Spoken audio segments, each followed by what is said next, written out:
Our tale begins like so many before it. A steady string of strangely coincidental occurrences that brought together an unlikely cadre of heroes to face an insurmountable quest. You know how it goes. The unwise decisions that led them to this moment, perhaps? I think so. An ill-fated hero who saved the townsfolk of Rivermere by slaying a rampaging boar, only to discover that it was the prized pet of Granny Nightshade. Terrible, terrible hag from the Dreadwood forest. The lad, who you've already met, Morgenstern, was quickly cursed for his infraction. Then there's the well-meaning mage. Against counsel, sought out the hag to negotiate a more suitable punishment for the boar killer. The mage was sent packing, though not before being cursed himself. Then there's the mysterious elven ranger hired to leverage the influence of the Dreadwalkers perhaps upon the hag for a more reasonable result, and the dire circumstances whereby he too now bears the very curse he sought to end. Hearing of the spreading curse, a traveling bard composed a poem in an attempt to gain the hag's favor and help his friends, but Granny Nightshade misinterpreted the overture, taking the song from the bard and bestowing in return a curse. And in an attempt to leverage the divine favor, a cleric of Ouijas sought out knowledge in a library, a dusty tome, only to find the book detailing the removal of Fey realm curses had been stolen. Stolen by an elven ranger and an elderly wizard. And thus, our party was bound together by Granny Nightshade's death curse. Now, certainly the details of all of those stories are consequential, but they're going to have to be saved for another time, along with the story of the gnomes that we do need to get to, by the way, TJ, at some point, because that sounds hot as hell.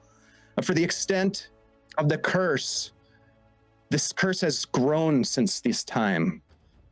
And this tale begins much later in that timeline, and these adventures now seeking to end the deterioration caused by the Nightshade curse. So let's begin this adventure here in the dark, here in the ancient, here in the forlorn, in a decadent, dreadful, silent forest. The air is thick with decay, wet leaves, stagnant water and rot, a trembling silence, relieved momentarily by the hoot of a great gray owl somewhere in the distance, hidden among the towering trees that clot the sky. Massive skeletal branches festooned with sagging, pallid moss form a thick canopy that blocks the stars of night as well as the sun of the day, bathing the forest in a persistent gloam. The hoot, again, but cut short, as the fabric of reality is torn by a swirling, crackling arc of arcane energy. Like a blade through flesh, the magical blue energy cuts this large circle, and at its center, a kaleidoscope ripples outward, a flash of white light, and the appearance of our heroes one by one. The lot of you tumble through the portal, hitting damp, loamy earth with a jarring impact. The forest is suffocatingly dense, a faint violet pulse between the trees, deep within the woods, beckoning or perhaps warning. Somewhere in the distance, a hollow, wailing wind carries upon it the sound of agony or laughter, or both. The portal vanishes behind you, collapsing with a deep, wet thud, and then you feel it, the unnatural weight in your chest, like fingers pressing against your ribs from the inside. Your breath steams in the cold, damp air, a sign that you're still living. A quick assessment reveals that perhaps your status is in question. As your flesh has begun to wither, the tips of your fingers beginning to gray, your veins darkening just noticeably beneath your skin. This curse that you've had to bear will consume you, and you know this. It has gotten worse. Unless you can destroy its source, which you have clues to, a pulse of violet light ahead, again suggesting a direction. Death curse has taken its toll and taken its hold. I would like each of you to roll some dice. I would like each of you to roll a d6, please. and then I will ask you individually for your result. What we're doing here is we are going to adjudicate the most recent manifestation of the curse, my friend. So I will start with Coralon. 6. 6.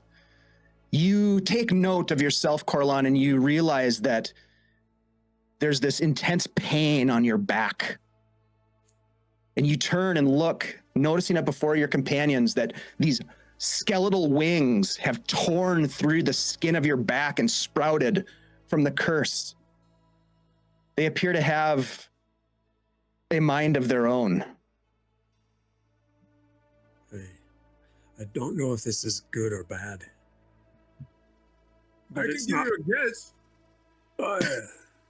What's your assessment?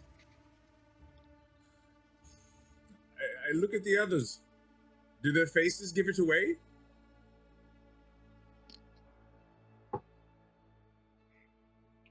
Everyone looks pale. You look okay for now. Yes. I can't control them, though. They're doing their own thing. Oh, I don't like this. Hi, I have placed some information in our chat for you. There is a boon and a bane associated with this. Master Neverwrong, please, what was your D6 roll? It was a 4. 4. As you speak the question, a foul breath exudes a cold cloud from your mouth, ghostly mist, as you exhale. You can't see it, but your companions can as they look towards you, and they do look towards you because of the foul stench that fills the space around you. It causes disfigurement around your mouth, which begins to crack and bleed and turn black. I promise I did brush this morning. It doesn't look like it. I back away. This can't be good. Your face looks like my back feels. Well, that's quite bad. I mean, no, you're good. I'm good. We're good. Ish. It's good. TJ, I put some information for you in the chat as well, and we'll go next to Lachlan. Lachlan, what was your roll? I got a 1. A 1, okay. As the rest of your companions, they look at you with a sense of horror. And you look down to your arms. The rest of you see that Lachlan's skin has begun to show signs of necrotic decay, patches of skin turning ashen and brittle, as if ready to crumble. Oh. That's definitely not good. You need some moisturize. Yeah, I really do. This definitely does not feel right. Or the jar of pig fat if you want. You can spread it down. It might,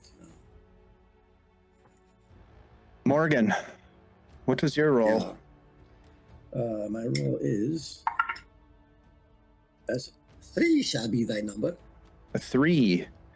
As you reach, perhaps instinctively, for your morning star, you look down and you realize that the tips of your fingers have elongated into 3-inch long claws. It's not even like they're nails. They're part of your fingers. And they end in these sort of razor-like sharp points, jagged and dark, dirty. Both my hands. Both my hands are like that. Both your hands, yeah. Hey, Lachlan, if I gotta scratch my butt, you gonna be here? I mean, look, if you need that, that's what the mace is for, all right? Spikes. I mean, yeah, there's many spikes on it. And Mr. Galahad, What was your roll? A 4. A 4. Also a Okay. All right. So because that one's taken, we jump to the next one in line. Your your friends look at you, Galahad, and they maybe haven't taken as much note, perhaps dismissing you maybe slightly as a goblin, but perhaps not. But when they look at you, your visage has changed considerably, and the rest of you see that Galahad's eyes have no eyeballs in them anymore. They are sunken, dark, cavernous, void-like. There's a unsettling green glow in their place of the eyeballs where they once were. Do I sense any danger from that glare of his? Roll an intelligence check for me, please. This will be an easy check. A 9 is your target. 16 on the dice. 16. Yes, this goblin looks diseased. It looks quite dangerous, and it looks like the curse has gotten much worse. Whether that happened as some sort of a response to the portal that you traveled through, or some other reason, it's unclear. Is this danger to us as well? Perhaps only Galahad can answer that question. Is everything okay, guys? You're kind of looking at me funny. You appear to Personality be showing through your eyes. eyes. Can you see any of us? Like you can see us all right? I mean, I think so. I get closer to Lachlan. Okay, not that close. It's like nose to cheek. Like, Yep. I think, yeah, pretty good. All right. I back away and I say, my friends, I believe that this curse is taking hold. Its deep roots are affecting us quicker than I would like. I currently believe I suffer from necrotic malodicious halitosis. Bad breath in layman's terms.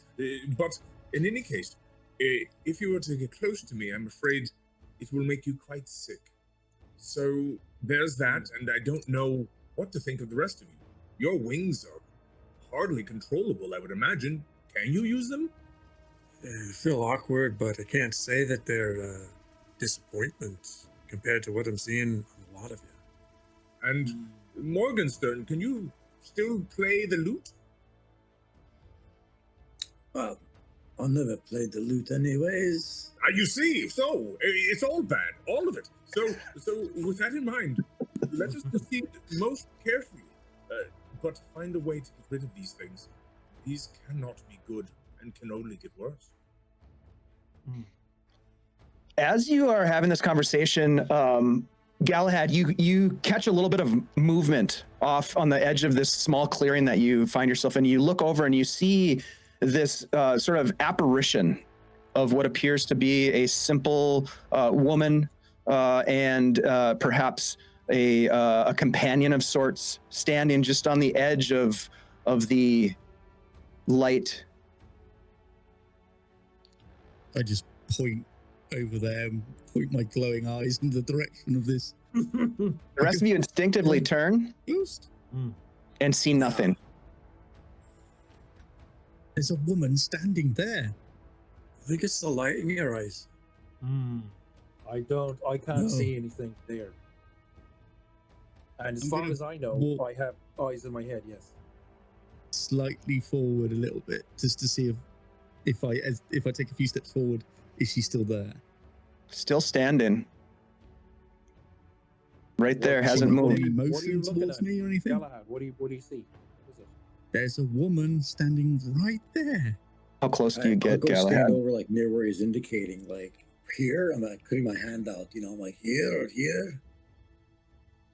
I'm still pointing my there. She's right Yeah, there. Morgan's hand is like going right through them, like where he's pointing here or here, and it's just sort of like brushing through whatever this Put your vision hand is. down, man. It's rude. You're putting your hand through her.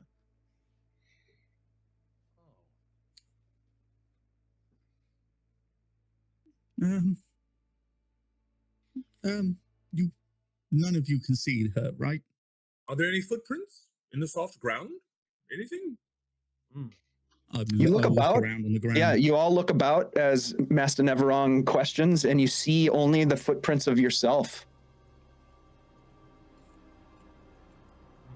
I don't see any prints. He's already suffering from hallucinations. This is getting bad quickly. Excuse me, miss? Miss?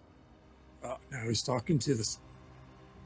As you call out Galahad, I will say thank you to Touch of Evil TDR for the potion of healing for Scottish Jeff. Ooh. Jeff, please add that to your... Just because he needs it now. We gotta ramp this up. We gotta project some danger so we can ramp up the donations here. Thank you, man. As you address the apparition, Galahad, she and her companion just kind of turn and begin to walk towards the violet lights that are kind of glowing in the distance. I look over my shoulder to the rest of the group. Should we follow? Follow what? Follow what? They're walking away. I feel we should follow. It would be very bad to go against what he believes he sees. Let's play along. Let's play along. Yes. Let us follow the woman. Yes. All right. Yeah. I'll draw my bow. I think Okay. Yeah, I'm Yeah, getting my... Galahad grabs his little symbol. Not Galahad, Lachlan.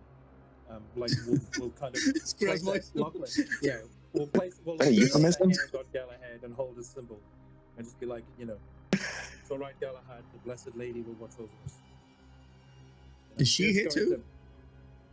She's always here. She's everywhere. Well, apparently, that's what you're seeing. It's a blessed lady, right? she's a lady. She's with a companion. There's someone else with her. They've walked that way. And I'll look over at Lachlan. Is there a collaboration we should going on follow. between you two that we should know about? Lachlan will lean to Carl and be like, "No, absolutely not. I have no idea. I think he's gone insane. Just in case." You're playing along. Morgan just looks... stalk forward. Yeah, I would say. I'll Morgan walk just looks with at his Galahad. hands. Morgan looks at his fingernails. He's like, standing around is not getting me any closer to this problem. And he just basically just starts walking towards this, grabs his morning star in his hand and walks.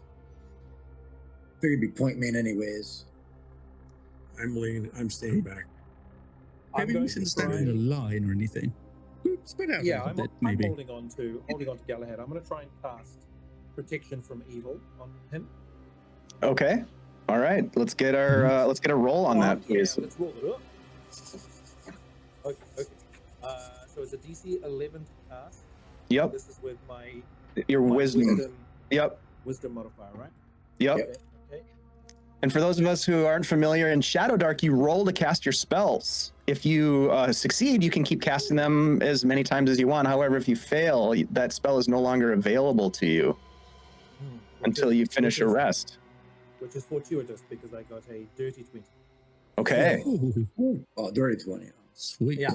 Yep. So for the spell's duration, which is as long as I'm concentrating, chaotic beings have disadvantage on attack rolls and hostile spellcasting checks against Galahad. But Galahad also cannot be possessed, compelled, or beguiled. Very cool. Good stuff. Lachlan's just I'm a little worried by what Galahad's. Okay. So look up at Lachlan and be like, have you ever seen a goblin lantern before? You have now. Starts walking forward again. His eyes just glowing. Yeah. all right. So this is a focus spell. So you will have to roll regularly to kind of keep it going. Typically, it'd be like every round, but we'll take it kind of a little bit looser than that as we go. We'll just make sure we check on it every so often.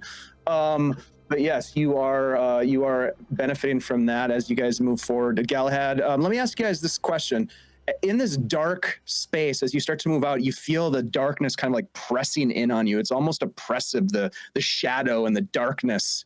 I would like to know who has a torch or any sort of a light source that they would like to ignite. I can see in the dark, so they're not so concerned about it. I'll hold my bow and not a torch. You can Is, are my eyes casting any light at all, or is it just me that can see? It's just you that can see things. Right. Yep. Okay. There's a glow in your head for sure in the two eye sockets, a faint, I think, green glow, but not nothing that is going to be like illuminating space. Who wants to get it a torch? I got a shield in my weapon. As well, then. All right, so we only need the one torch lit. So I do, yeah, but Lachlan doesn't have a torch. I mean, I have some if anybody needs one, but yeah. I'll hold up a torch. I'll light a torch. As the first one in the queue. Okay, we have yourselves a torch. No. Strangely, yes, for some reason. Normally, I mean, I would too if be I was doing it this close to your face. Okay, yeah, I mean, all right. This is kind of off-putting. Yes, you know what? Yeah, why don't you stand over there? I'm noticing that there's something about what's going on here that's pushing us apart from each other. We should be aware that Probably the perhaps wizard's we're being influenced to stay separated. Keep your eyes open. I will bring your attention to a map that we have in the Owlbear. TJ, there's a link in our chat if you need to get into the Owlbear. I don't know if you're in there yet. I think we just keep ourselves a little bit apart from each other. Yeah, feel free to space yourselves where you'd like to. Currently, Galahad has the torch. There we go. No, Galahad, So I don't think my current situation would fare very well against that flame. That's all. It's got nothing to do with you. Yes. I mean, never wrong's the one with the bread, but it's more. I It's probably wonder. best if I don't combust. Starts moving the torch towards Never Wrong. Like, could we have a flames? Maybe not. Maybe now's not the time to employ this tactic. I don't know. Right. So, Galahad, the direction that the woman stepped into the darkness is off in this direction here. Oh, okay. Oh, okay. So I shall move myself over there then. Right. Onwards? Stay away from me with that fire. What bothers you too, eh, Morgan? I give him a really long fingernail, middle it's finger. flame. There's one It thing was I've like, learned- what is this? There's one thing I've learned about working in a party: it's don't stand in the fire. Okay? So, I'll explain to the group what I saw of this woman, what she looks like, and to me anyway. So, keep your eyes peeled. She could be anywhere up here. As you're walking through like this, you're seeing ghosts. as you're walking through this space, every so often, Galahad, you see this woman and this other figure that's with her sort of like peeking out from behind a tree or like gesturing maybe now for you to follow, and then continuing to almost disappear into the forest. Every now and again, every time I see her, I'm like, oh, hello, this way. And then just keep directing the group as every time I see him, I'm like, yoo-hoo, just waving at this woman again. Keep up, guys, keep up. I'm just kind of like looking at Galahad, and I'm just like, it might be best to not be too loud. Well, I mean, I need to let her know that we're still following. It's just rude. Considering the fact that you're the only one who has seen this woman out of the 5 of us. Right about there is when you see the forest begin to open up. You can hear sort of the drone of crickets and buzzing sounds of a marshland to the north, just out of the firelight from your torch, and you can also see ahead of you on this fairly overgrown trail, the grass is having sort of covered up any sort of real game trail or footpath, but you see nevertheless some sort of a structure, a stone statue that is perched along what appears to be the remnants of an old stone wall or perhaps a fence that seems covered in webs. Well, that's interesting. What kind of statue might that be? Galahad, do you want to try and burn away some of the webbing? I'll give it my best shot, Lachlan. And I'm like, across the webs. Sure, you burn the webs and they just retract or recede, and you can see that there is on this worn statue, it appears to have some indication. I would say probably Coralon, you would take note that there is some old Elvish script of some kind, although it seems incomplete or perhaps corroded or eroded and weathered. But it does seem to be of Elven origins. Is there anything I can make out in the words at all? Give me an intelligence check, please. And we'll make this, because of the status of them, we're going to make it difficult. So 15 is what you're going to be shooting for.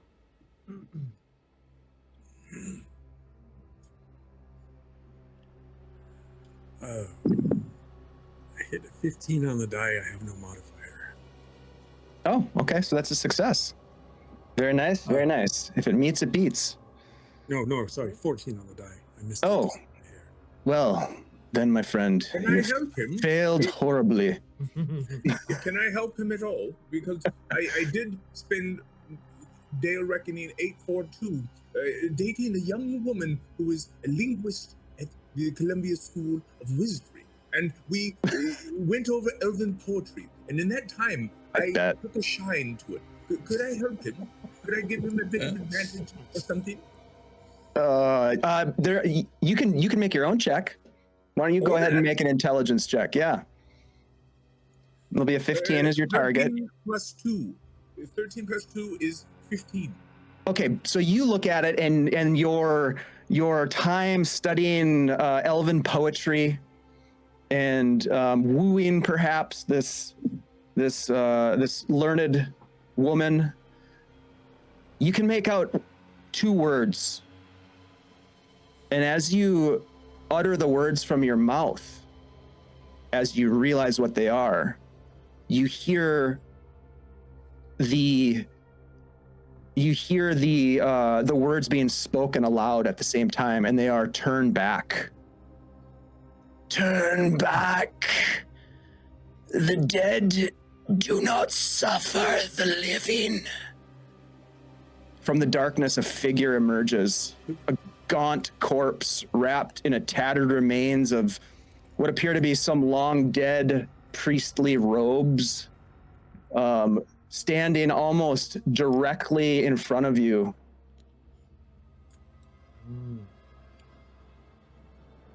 Friend or foe?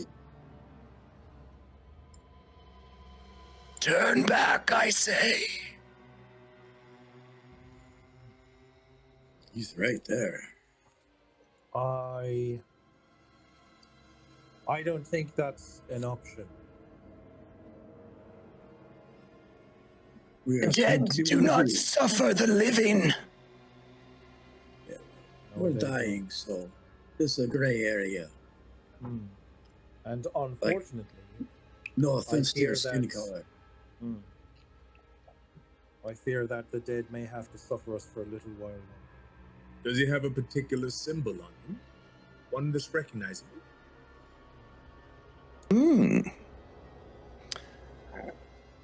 Give me another intelligence check, please. Is this Master Everwrong.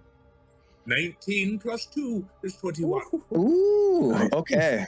Yes, you see upon their breast a large medallion of unknown metallic origins, possibly even stone, or some sort of a ceramic, but nevertheless, it has what appears to be a scythe and a skull imprinted upon it. And this symbolizes what? This you would know is the symbol of one of the old gods from the old faith. A god that goes by many names, but one that you would know as perhaps Nerul. What do I know of Nerul? Nerul, you would know is the Flan god of death. Underworld, darkness, murder, the hater of life, the bringer of darkness, the foe of all good, also referred to often as the Reaper or the King of Gloom. I mentioned this to the my group. deity, the Ruby Sorceress, the Blessed Lady of Book and Bone, does not like Nerul at all. I mentioned this to the group so they know who we're dealing with. Good speaker of Nerul. We are on a mission of life, unfortunately, our own. Can you help us? Death is your bailiwick, and we could use your help. And if you do help us, we will leave that much faster. I don't think we're going to find any help. I'm just eyeballing what's behind him. Like, it looks like, to me, it looks like a cemetery, if I could see that far.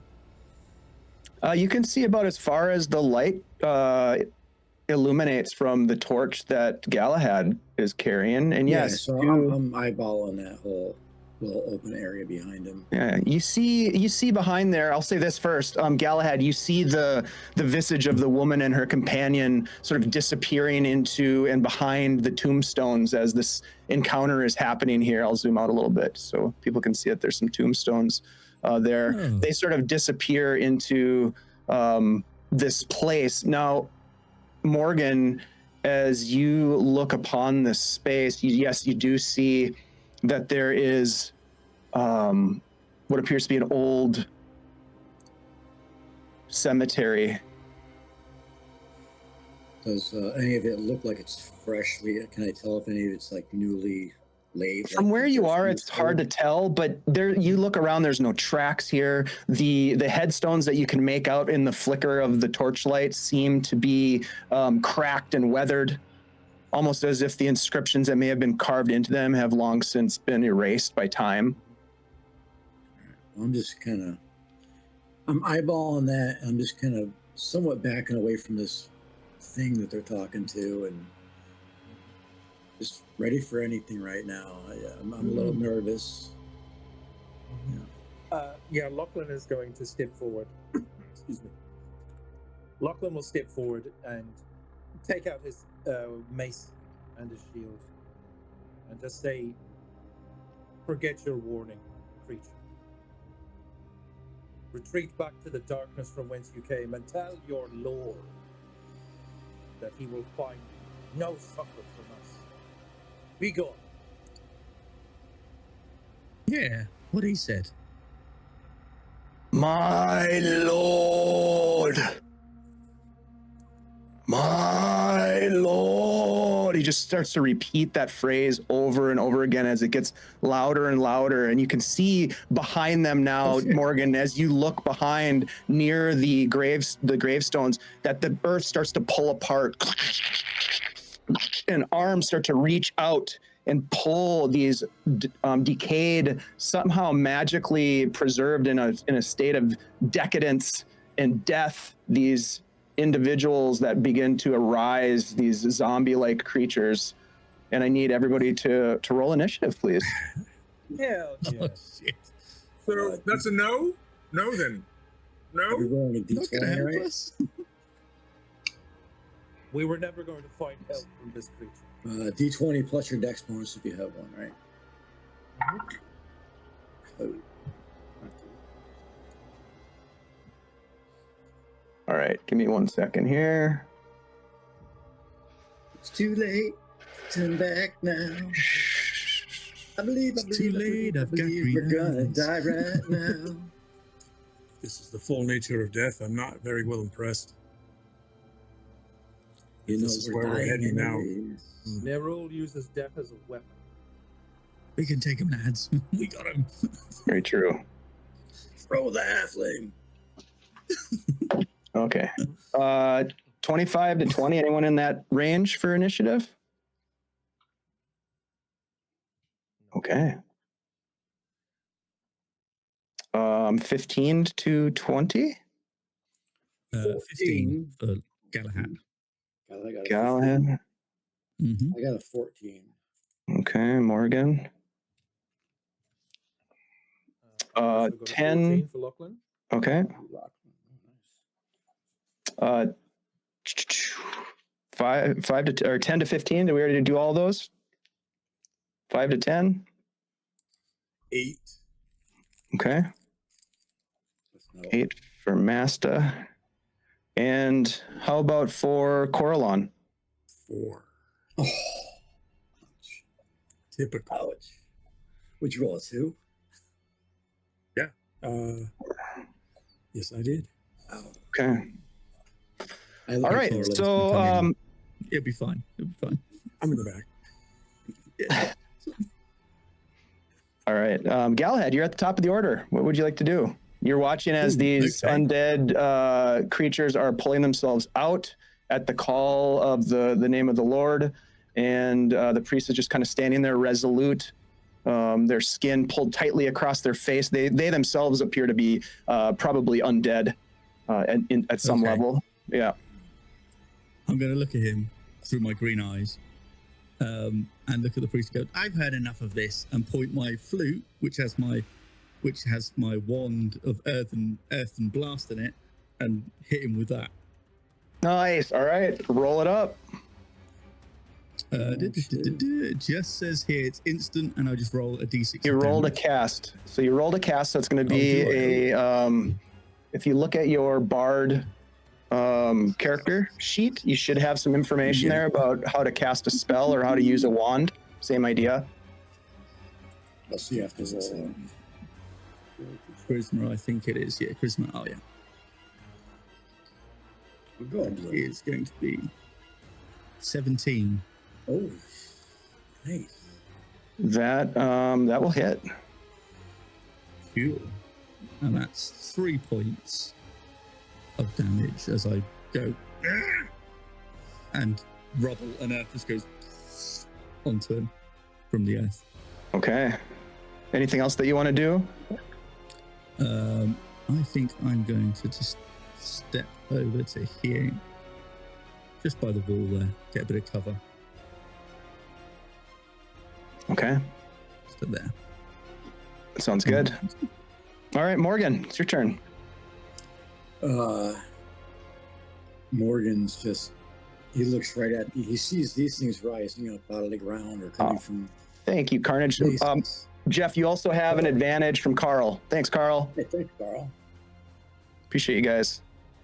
Thank you, Carl. And he's just going to look right at this dead guy who was talking to them and said, "This is all you." And he's going to just stride right over and, like, with confidence, just swing his morning star right at this priest guy. Let's see here just to make sure. All right. That's a dirty 20 to hit. Okay, that hits. That was a 14. I mean, that's 16 plus 4. And damage the D8 plus 2.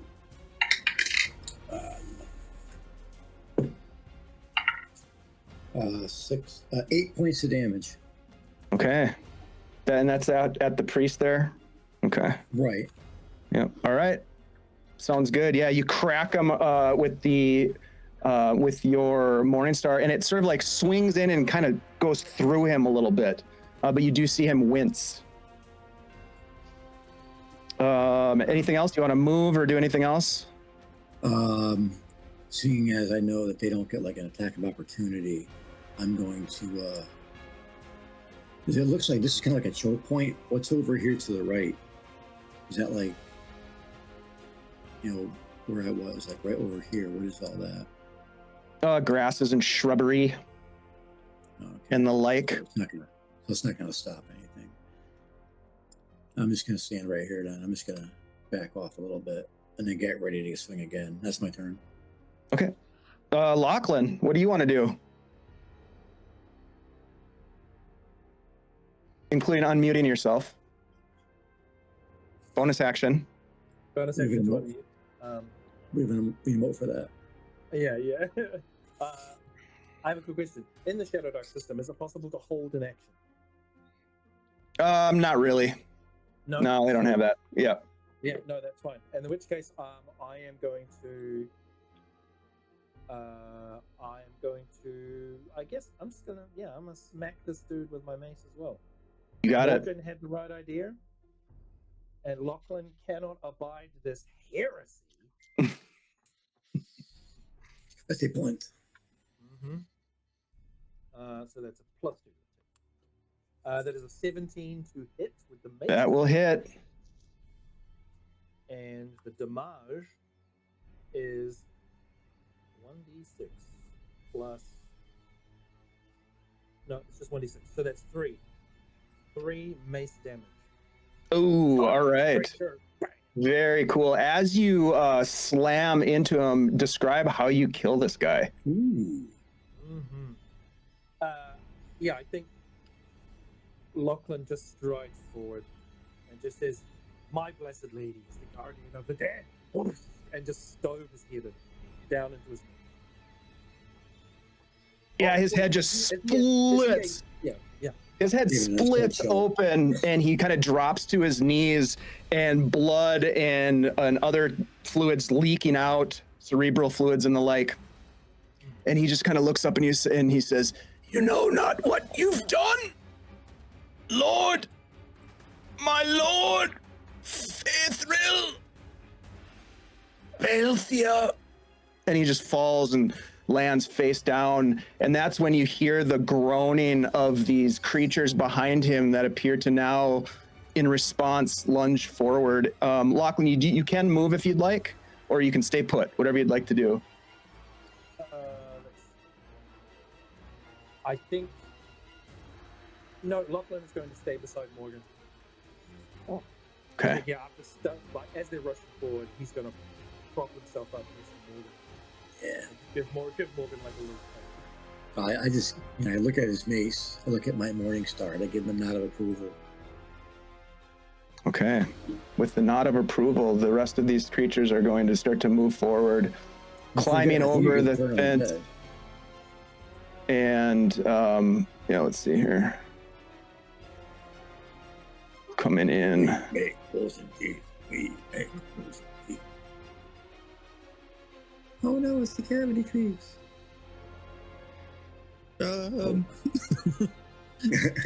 Fuck. Oh my god. Alright, does anybody have how many undead can you Guys? turn when you Guys? Yeah. Guys? Lachlan's just like, the closer they get, the more danger they're in. What Indeed. time's the stream over? I'm in 5 danger, o'clock? Lachlan. It's over when you guys die. We're going to play until the last of the characters dies. So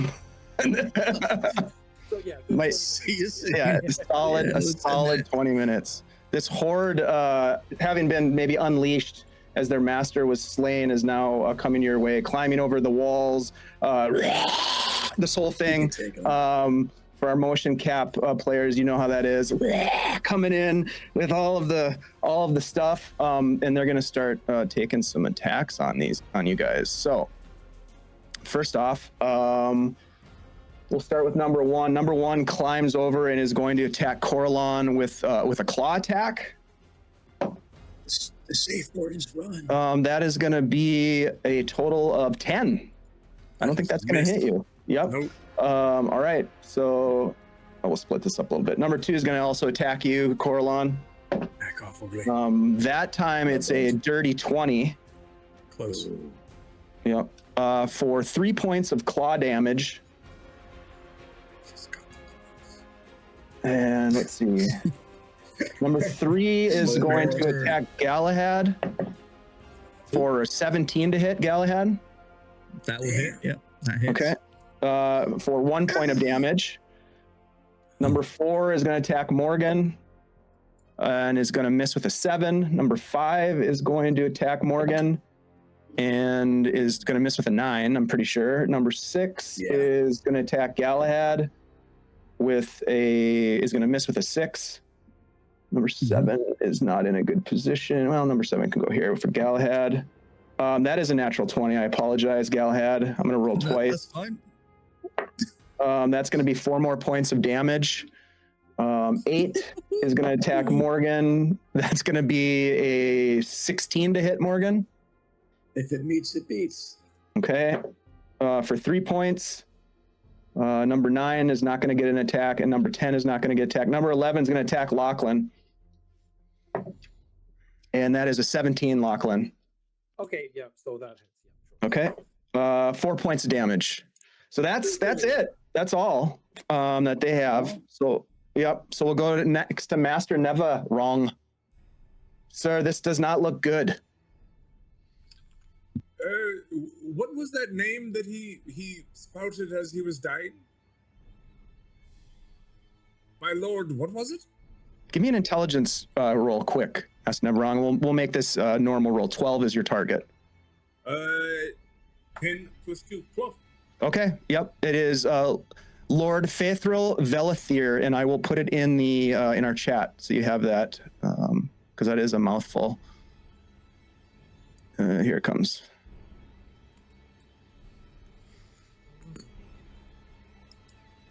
All right, so that did not take your action. That was just a quick memory check. Go ahead and whatever you'd like to do. In the name of Lord Faithful Valatir, in this madness! And I stamp my staff. And it seems very brave, but I am also casting mage armor, so there's that. Okay, I love it. Okay, give me a D6 roll, please. Master Neverong. You want to roll low, 1 through 3. Okay. Famous for these. So what happens as you say that and invoke the name of the Lord is that these creatures sort of pause their attack and they just kind of all look at you. Enough! And we'll go to Coralon next. As they run up on me, I'll draw my long sword because my bow is not as effective at this range, and strike with the long sword at the first one. 19 on the die, which is as good as it gets with my long sword for 3 points. Okay, where are you positioning yourself? Straight on where he's at. He's faced off against me right there. Okay, gotcha. You're not moving. Got it. Nope. Okay. Number 1. Who is number 2? Who does number 2 work for? Okay. Assuming Yeah, he's still that up, hits. though, No, he is not. He goes down. Right. Then I'll hold my ground. Okay. As you take the shot and drop one of them, they all turn and they start to get ravenous again and start to press their attack. We'll go back up to the top with Galahad. Okay. I'm going to try and attack number 6 with my dagger. Okay. That's a dirty 20. That is the dirtiest of 20s, and I like it. That's going to hit. Yeah, it's filthy. It hits. Which you're going after number 6? Yeah, number 6. All right. What does my dagger do? I think it's a plus. That's 3 points of damage to the number 6. 3 points of damage. Okay.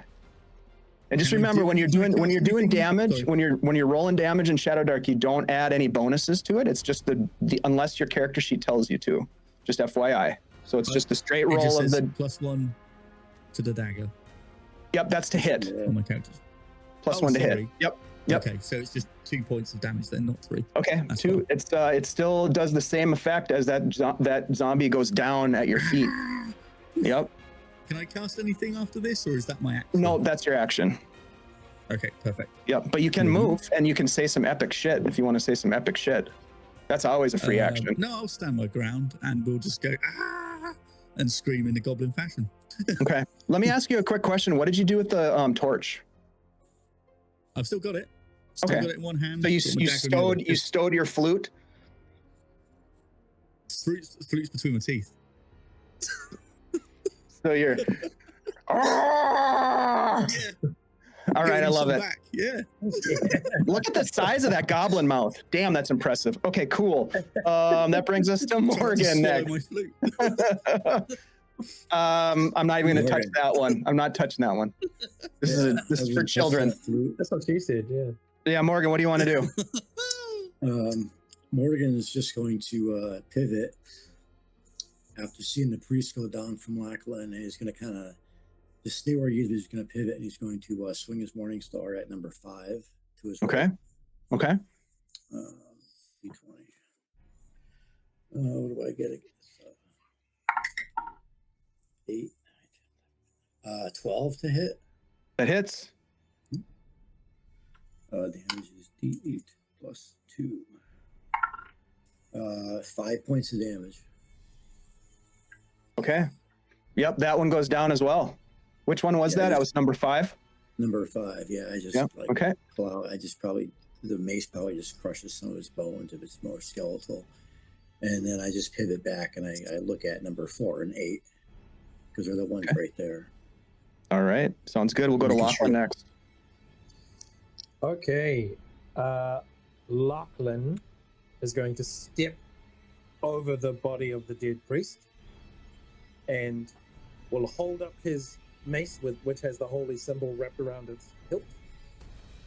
And I'm going to reach up and say, "Blessed Lady, prove to these creatures that you are the true guardian of death." I'm going to cast Turn Undead. Ooh, fun. We don't get a chance to do this much when we play games. Is a natural 20 a crit? Yeah. Natural 20 is a crit. Not a natural 20. Okay. That's definitely a crit. So I rebuke the undead creatures, forcing them to flee. So they have to make a charisma check opposed to my spellcasting check. Yep. If they fail by 10 points, 10 or more points, and they equal to or less than my level, they're destroyed. Otherwise, they run away for 5 minutes. Give me a D12 roll. Because it's a critical, some of them are not going to get a charisma check to survive this. They're just going to get destroyed straight out. Because that is badass. That is a 9. 9. Okay, so let me go over here. So 9 of them are going to be totally obliterated. The ones that are around you. 1, Oh, yeah. 2, 3, That's like a whole 4, 5, Yeah. 6, 7, Mace- and Mace 8. Just wreathed in the flame of my lady. Yep, and they all crumble to the ground, lifeless and dead. Very nice. damn. Yeah. And as they I just disappear, Lachlan will bring his mace down. I just like I gotta go to church more often. Things get quiet again as this happens. You can maybe hear the crickets still chirping to the north, but it's deathly quiet at this time. Dave, I want to. What do you guys wanna do? I want to try and concoct healing poultice for myself. Okay. That's pretty good right there. All right, explain how that works for folks that might not know. Have to. So what I'm doing is I'm using herbalism as a ranger for a curative, which is equivalent to a potion of healing if I meet or beat a DC 15 on my herbalism check. Okay. Hardest potion I know how to make. And I got a 12. Okay. So unfortunately, that doesn't work. But you gather some herbs around the edges of the fence line and the wall and pull them together and do your best. But some of these herbs you don't know. You're using your best guess at this point. You've been in forests plenty. This place seems different. The life ground here is seems desecrated, I corrupt. think. Mm-hmm. The herbs here are foul. Speaking of foul, I'm going through this priest stuff to learn more about Lord Faithful Veilfear.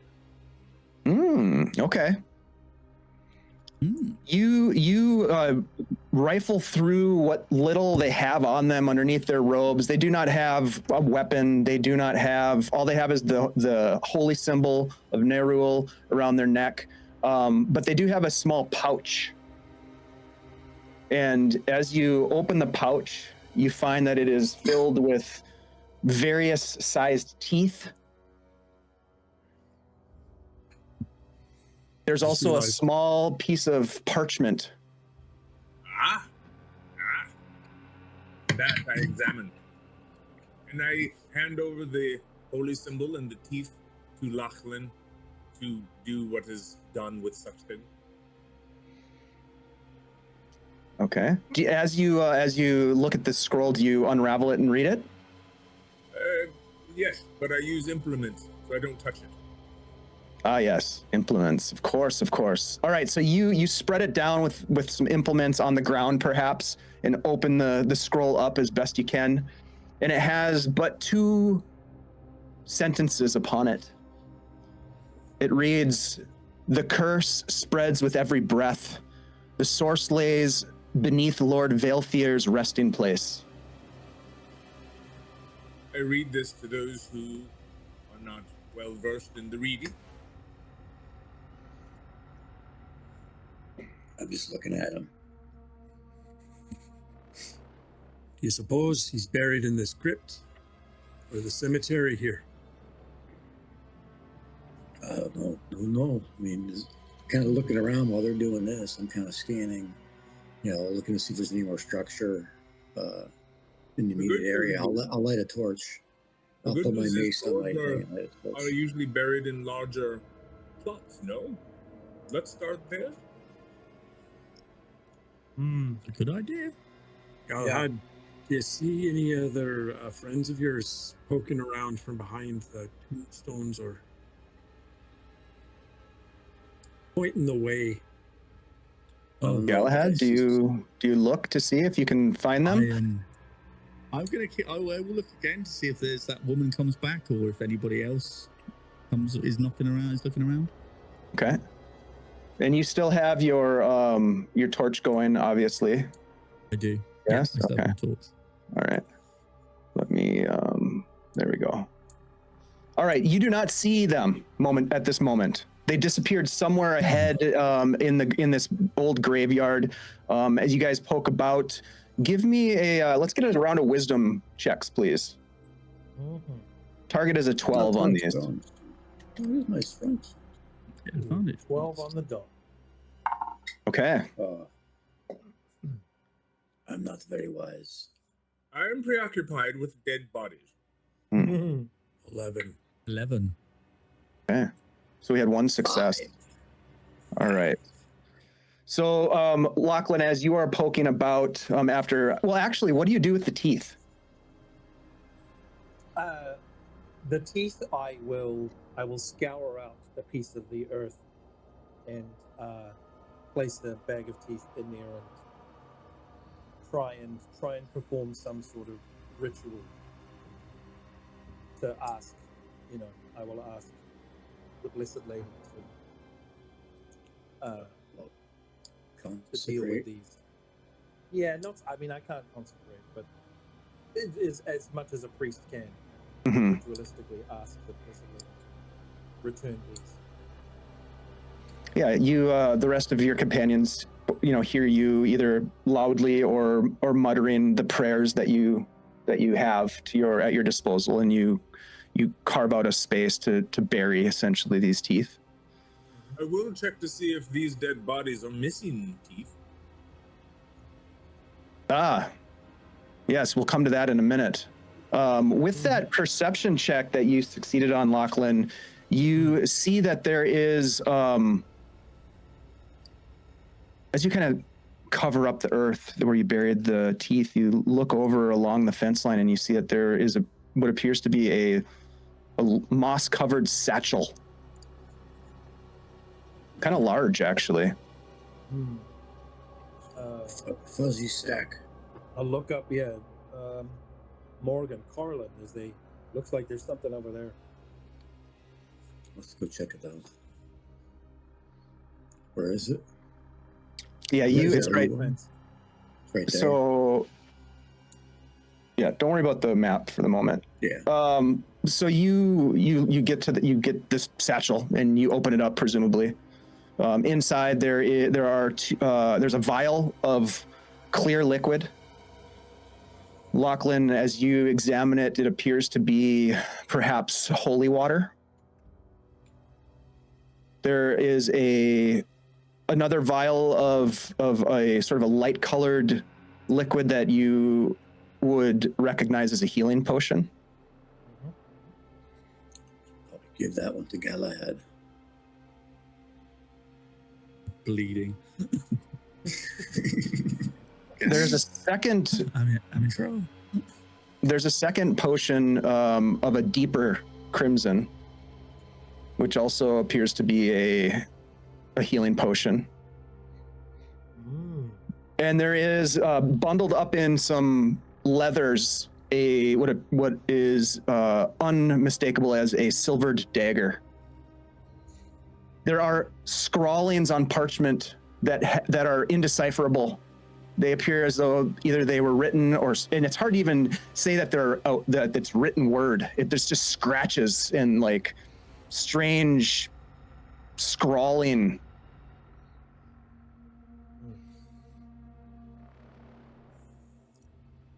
Well, I mean, I can't read this. Master Neverone, do you think you could read whatever this is? I have a look. You take a look at it, Master Neverone. Well, here, you take this potion, take this dagger. Looks pretty good.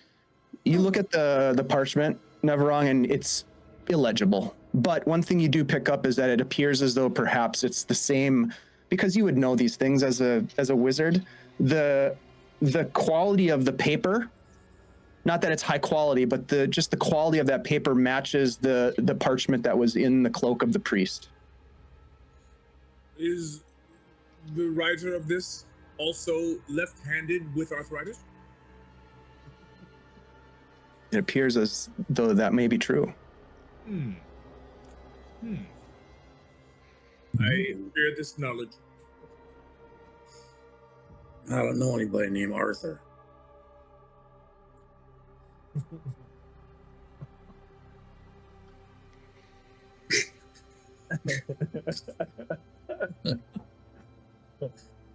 I'm going to quickly drink this health potion that I've been given.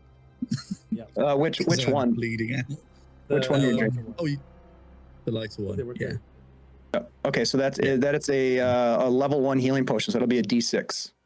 Nice. Ooh, You got hit pretty hard. 2 points back. So not bad.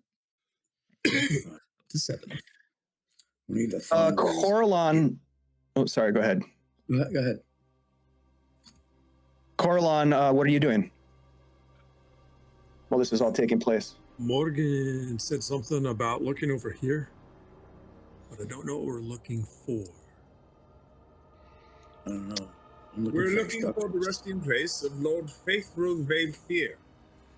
Probably a larger tombstone or a mortuary type building made for a lord, and we need to find it and then look underneath it or beneath it, as it might be. Because there is where the curse resides, as I understand it. Looking for I read to them crabs. again what was on the first parchment. Maybe a crypt or some kind of mausoleum. Or just a better tomb. I'm not seeing anything. Give me wisdom checks, everybody. Who's doing any searching? The same number over and over again. 21. Oh, damn. Oh, that's better. Lachlan I got is good at searching for stuff. Yep. I got a Normal 15. check, so. Okay. What about Galahad and Coralon? I got an 11. Okay. I got a rock. I got 15. Okay. I will say this, Lachlan, you start to look at some of the headstones with a pretty good intuition that a lord would not be buried in in a place like this. And I think someone else had mentioned it too. Maybe Master Neverong had mentioned something. But you do happen to come across a shield that is almost half buried in the mud, but it gleams bright. Can I take it out and look at it? Does it bear any kind of symbol on it? Or? You kind of like brush off the mud and detritus from it, and it doesn't seem to have any markings on it, but it does seem light and well built, and in a place like this, strangely unaffected by the elements. Yeah, nice. Right. Is it around about the same size as my shield? Yeah, I would say so. You could easily wield it if you wanted to. You guys would know, and Master Neverong, as you look at it, it's a magical shield, +1 magical shield. I let him know of this. Looks good on you. Well, what do you think, Morgan? Do you want to be able to defend yourself a bit better, or? You've got that. You're a big lad, so. Yeah, I look at him. I look at him and I say, "It looks good on you." I said, "Why don't you hang on to it? If you go down, your life and death around here, we all go down." Oh, that's true. All right.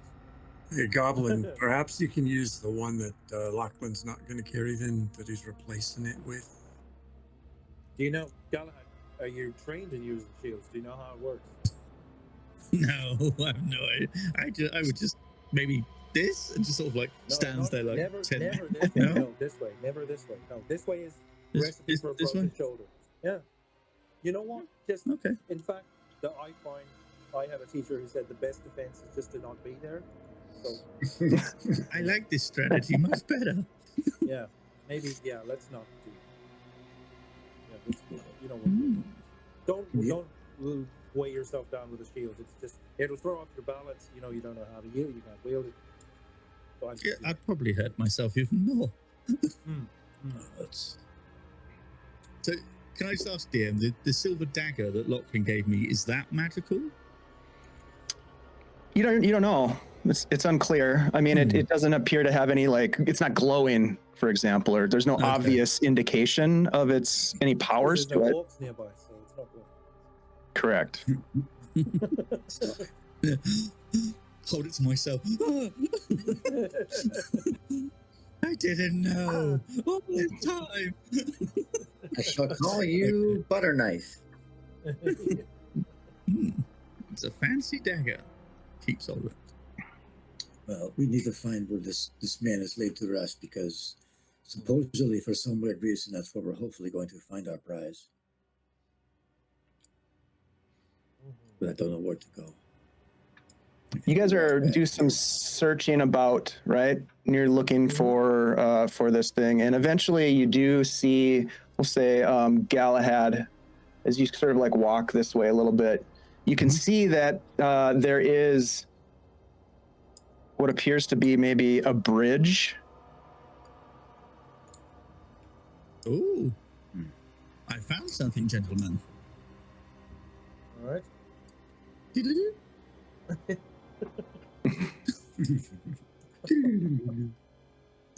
Appears to be a wooden bridge that is all but swallowed by the marsh.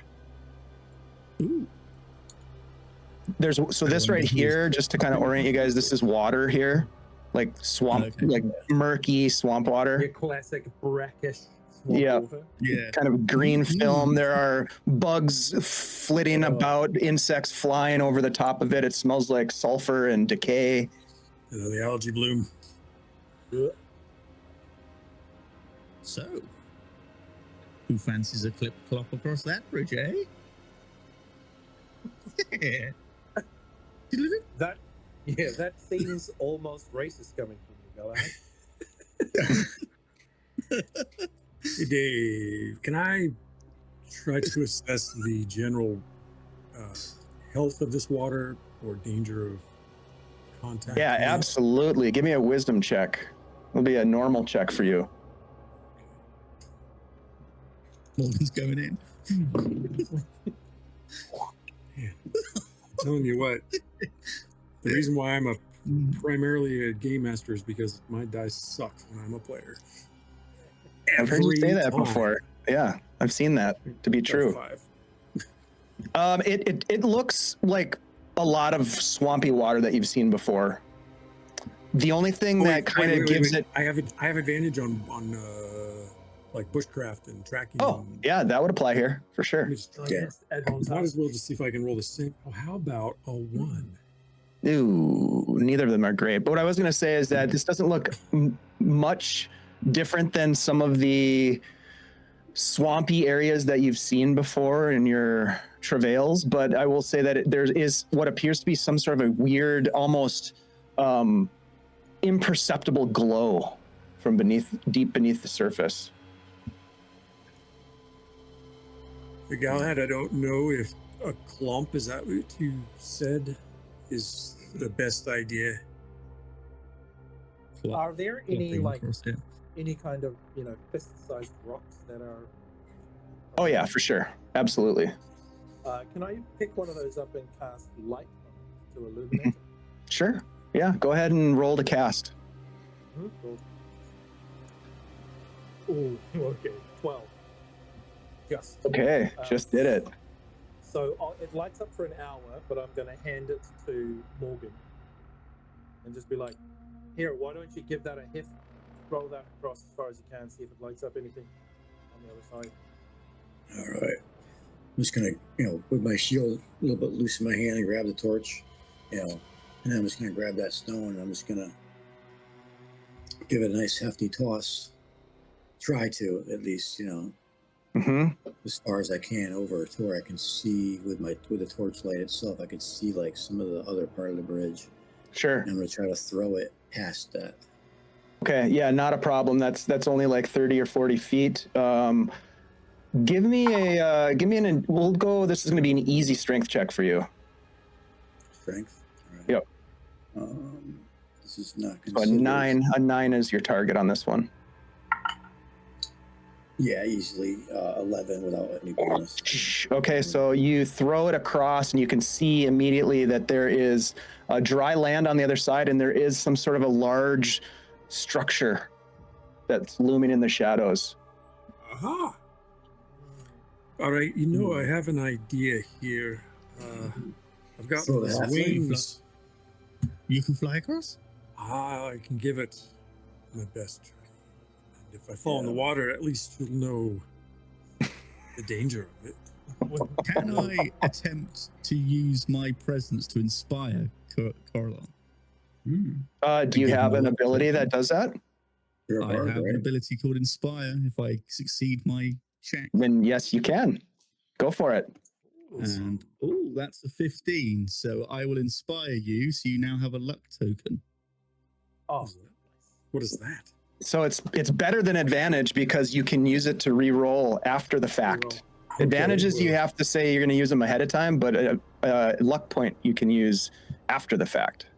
All right, So he plays a little jaunty tune on his flute and goes, While that inspiration is happening, I will go back some 30 years to something I used to do as a young man. I grab a rock and I skip it across the top of the water. Skip it. Ooh. Give me a dex check, Master Neverwrong. This will be we'll do all this normal. It's 1872. I thought he was going to say go to the bathroom without help.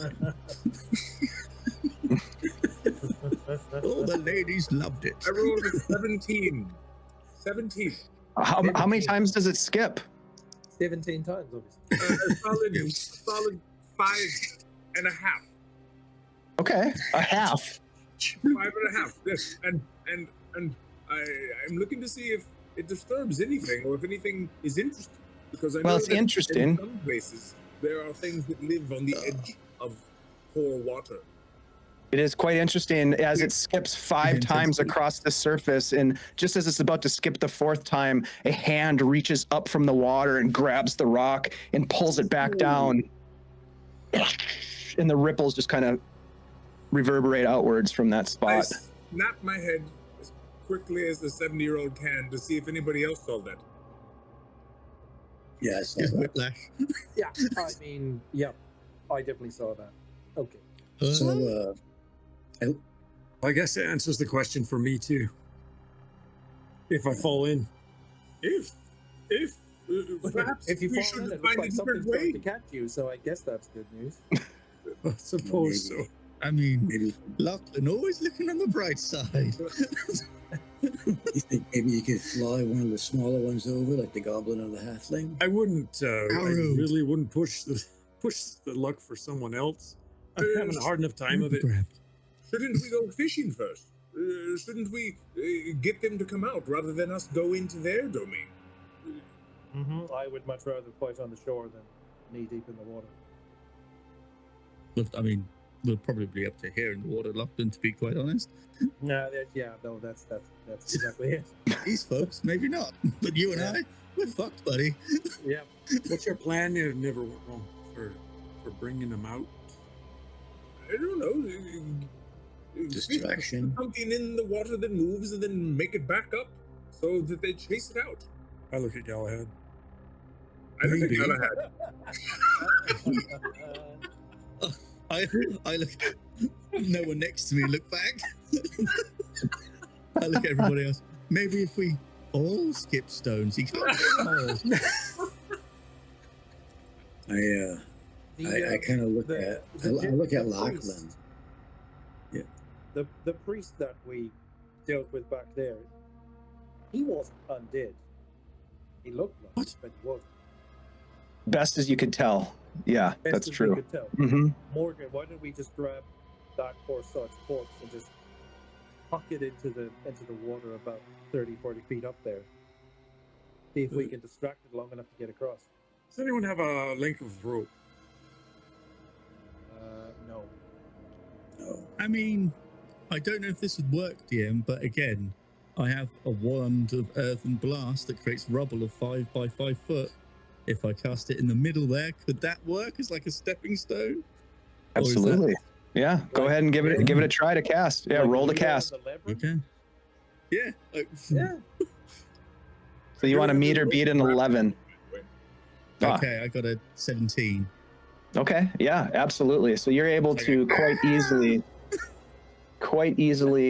create a small island sort of idea. Yeah, sort of 5 Right foot about- by 5 foot. Yeah, like right about here. How Oh, long does my luck point last? until you use it. Sweet. And you can only have one at a time. That's okay. I have one.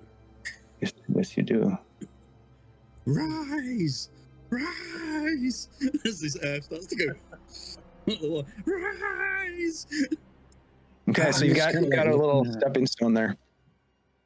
I'm looking at Lachlan when- and saying, what you did back there, when you dismantled all them undead, do you think you can do the same thing here, maybe? And they might just go away? Or do you want to just kind of, maybe play, skip and jump over here? I like Lachlan's idea of using bait. I mean, yeah, at a quick glance, the hand that caught that stone. I mean, at a quick glance, it didn't look particularly undead. And also, if that ability requires them to be pretty close. So we might as well try and get across, and if whatever that is gets too close, I can always try. Might I see that shiny holy symbol? If you're not going to use it for something. Well, I mean, I use it for all of my spellcasting. Not yours, the one that I gave you from him. Oh, Nerul's one, yeah, sure. I'll unwrap it from like a weird leather thing and be like, there it is. I take that, and I ask for someone who is good at knots to tie this to my rope of 50 feet length. I know my way with knots. Very good. And then when that's done, I take that and I swing it, and I say, "This is what you're going to do." And then I hand it to Morgan Stern. And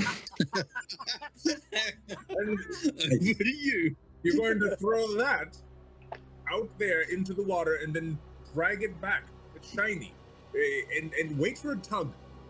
And then I back up. So I'm going fishing? It looks like it. I just like kinda- the unknown. I want to know what's under that water before we attempt anything. I look at him. I'm like looking at my hands and what I have in my hands. And I hand him the torch.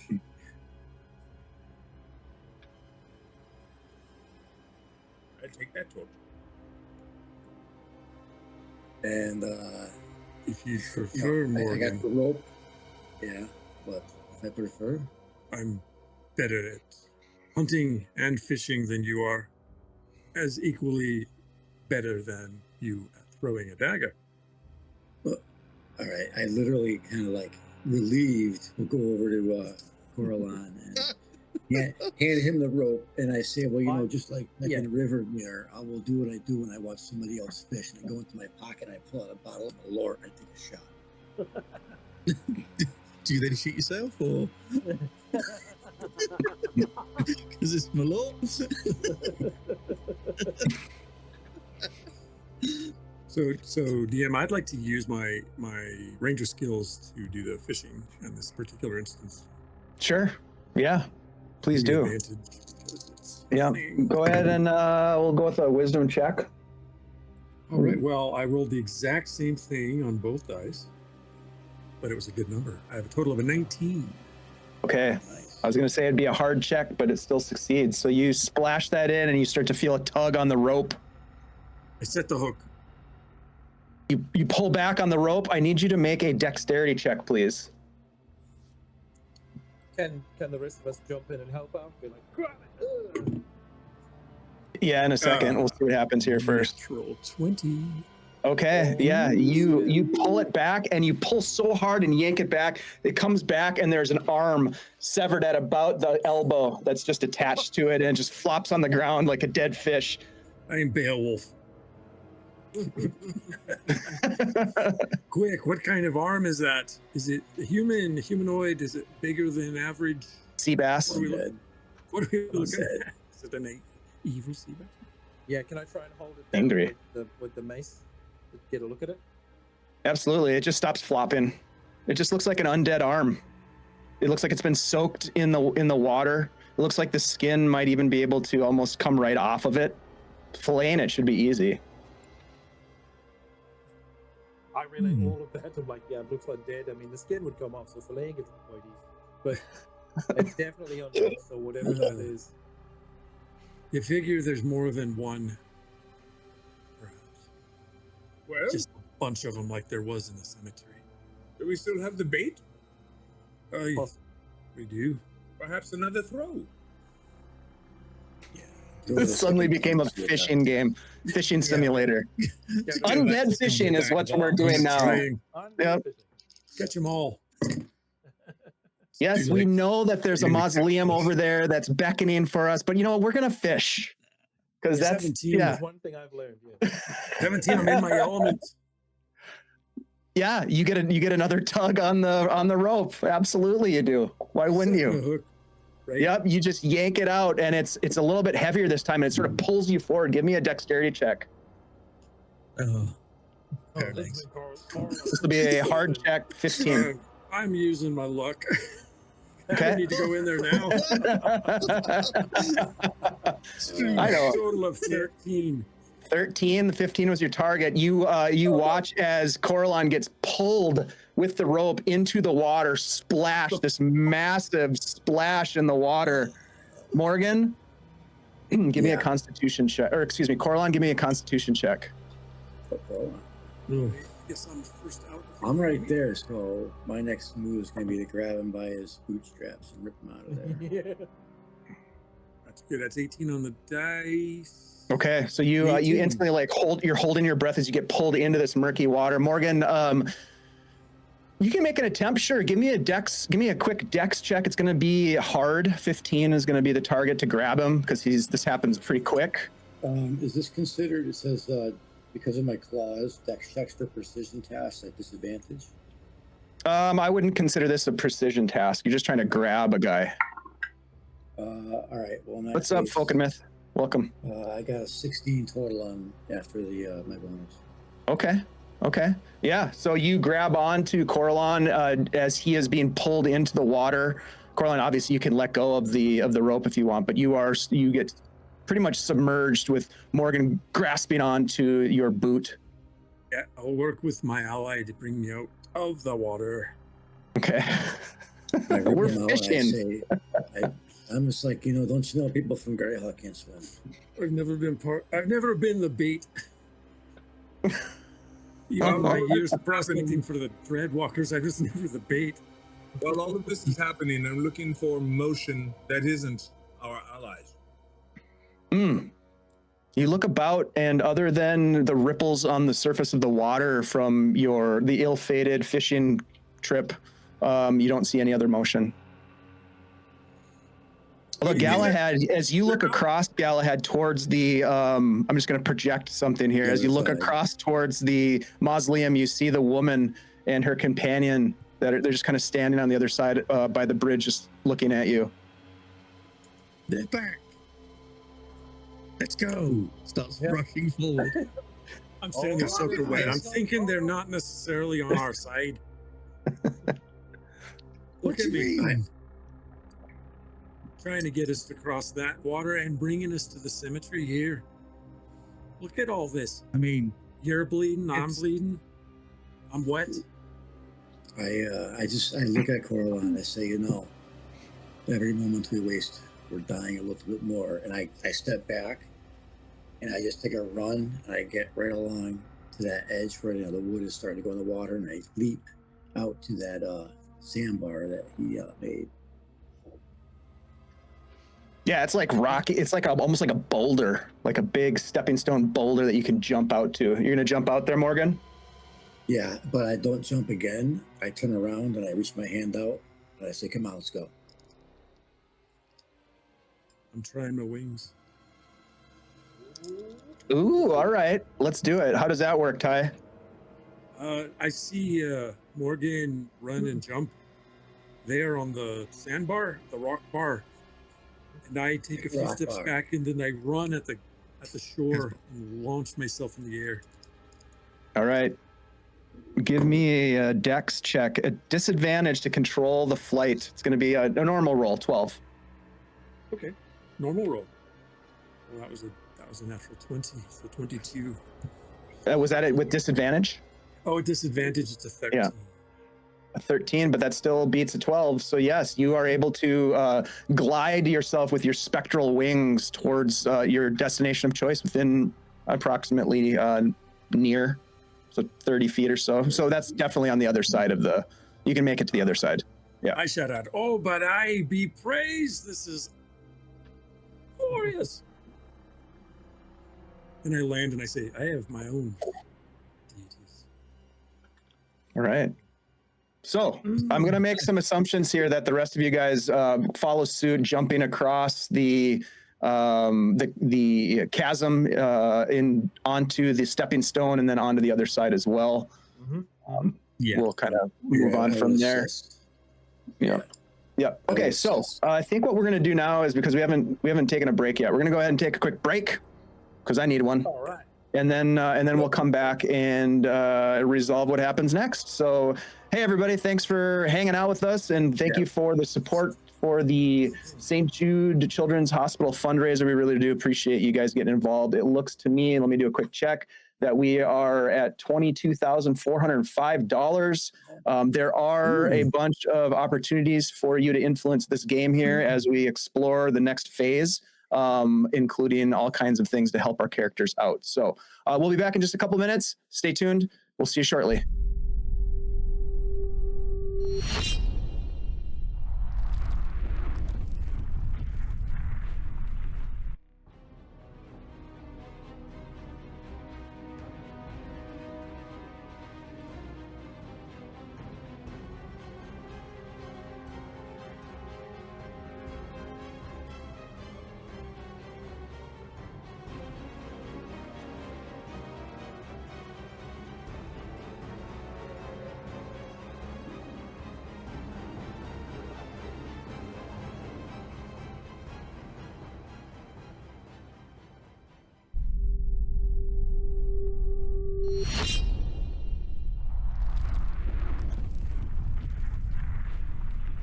We have found ourselves now with our heroes having jumped through a portal, finding themselves in this sort of forlorn forest of sorts, seeking out the remedy or the cure perhaps for their own curse that they have been afflicted with, the death curse of Granny Nightshade. And in this particular curse, best they can tell based on a book that they stole, that Master Neverwrong and Coralon were able to steal from a local library, that in order to break the curse, they must win the heart of the one who cursed them. Now, when they went with their companions, Morgan and Lachlan and Galahad, to the hag's hovel, they found the hag dead with their chest open, the heart extracted and missing. And this is what's brought them to this particular location in this strange, murky forest. And they have done some fishing, which was really fun. We had a fishing simulation going for a little while there.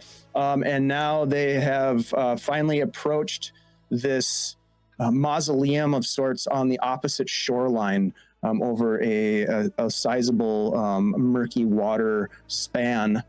And it's interesting, the crypt before you is made of stone and iron. The heavy door hangs lazily open. And it doesn't take any sort of intimate knowledge to realize that at one point this was a masterpiece of elven craftsmanship. Delicate carvings that have now since eroded, statues broken, the grandeur of this place buried beneath creeping vines and moss. It's almost like the swamp has been attempting to reclaim the structure. What would you guys like to do as you stand before this crypt? Well, I'm going to step forward and investigate the entrance area. Don't forget, there's that stone that was thrown by me. Whoever wants to pick it up, it is a good light source. I will reclaim that stone, at least for now. Ah, yes, take it, Mr. Neverwrong. I'll say by this point, there's probably been an hour of time has passed since you've been here at least. So if you, those of you that had a light source going, that has since gone out. So you would probably be due to light another one. So I'm thinking, Galahad, you were carrying a torch, and I believe, Yes. I believe Morgan was also carrying a torch. Well, I lit it, but I passed it off, but that would be dead. But I do have another torch, so I can light that one. I can also have a relight lantern I the can light. stone. True. You Okay. can recast light spell as long as you're Yeah. successful. Why don't you try that first, maybe? Yeah, I'll try before you light a I'll torch? try and relight that stone. Yeah, do that. Okay. This way we can hang on to the torch if we need it. Oh my god, okay. 11. Just. Wow. Okay, yeah. So you On the edge. imbue the stone with more magical energy and keep it alit. So it's lit for another hour. And with that magic stone in hand, I will toss it as far as I can into the building whose doors hang open. Yes. Okay, so you toss it inside. And the light goes out, but you can see the glow from inside. The light And it goes out? appears to, well, it glows. It's not illuminating the exterior anymore. It's illuminating the interior. And as it does, you peek through the open door and you see what appears to be a crypt. A crypt of some importance, perhaps. Huh. Drawing the bow again. If I was someone very important, this is where I would be. I'm standing at the entrance to that glow, and I'm just like, I guess we go in. If there's Shall no we? Shall I go first? Ooh, Galahad? do you see the woman? Good question, wizard. Do I see the woman? Let's see. Do you see the woman? Yes, you do see the woman. As you peer inside the crack, the woman is standing what appears to be before some sort of a sarcophagus. Right. If there's been one consistent bad omen, it's been her. We Well, now haven't you spoken believe- to her yet. Wait, She might that- be that- lovely. She may have been in life. maybe- Starts to go inside. Galahad will venture in first. Okay. Hear me. As When, Neverwrong 10 walks away, I say, "It's either the most foolhardy or bravest goblin I've ever seen." Oh, How many brave goblins have you known? None. Porque no los dos. So I'm assuming foolhardy.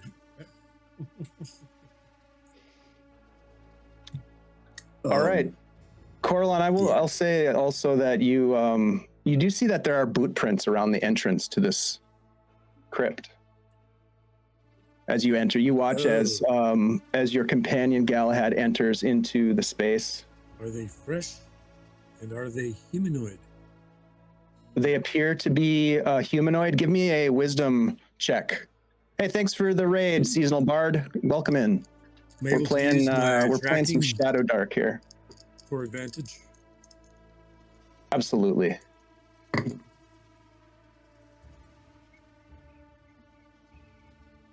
$17 Yeah, they appear to be fresh. and humanoid. Indeed. And humanoid. Companions look fresh. Boots. I grab my Morning Star in my hand, tighten my shield buckle. Are they healthy steps, or are they, draggy footsteps that are barefoot without boots? No, the prints look to be well made. Well enough for travel. So The steps seem to a be little bit. regular. that's unexpected in this place, no? I figured we were the only ones that were brought here. Right. Maybe they weren't brought here.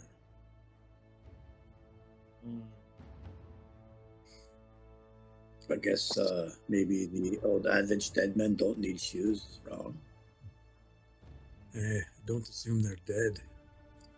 I don't think what I'm seeing here indicates that at all. Well, one way to find out. Hello? Okay, well, there went that. And there he goes. What was that other war cry that you used to hear all the time? Excelsior. About the old. He was a warrior, wasn't he? Leroy Jenkins. Leroy Jenkins. Yeah. Yeah. Leroy Jenkins. What's up, guys? Thanks for the raid. 20 by the sword. Welcome. What a callback. I just roll my eyes and follow him in. We seek Lord Faithful Valfear. Elvish, I would assume. Hello? Keep your noise down. Too late. Oh, All right. Were we doing tactics? It was a Oh, thought about 5 minutes ago. Points to the woman that he can see. I don't want to scare her off.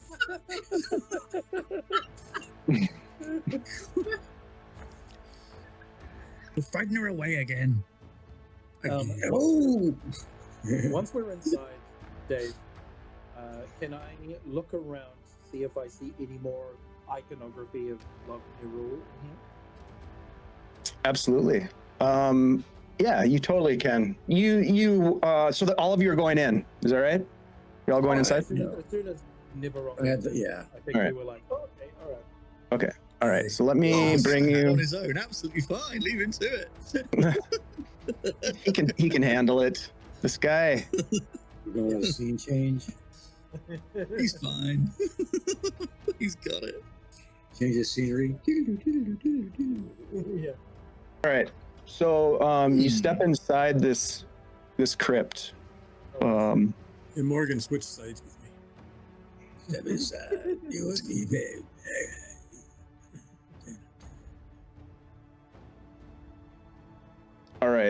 Morgan, move. Yeah, good morning. Oh, where am I?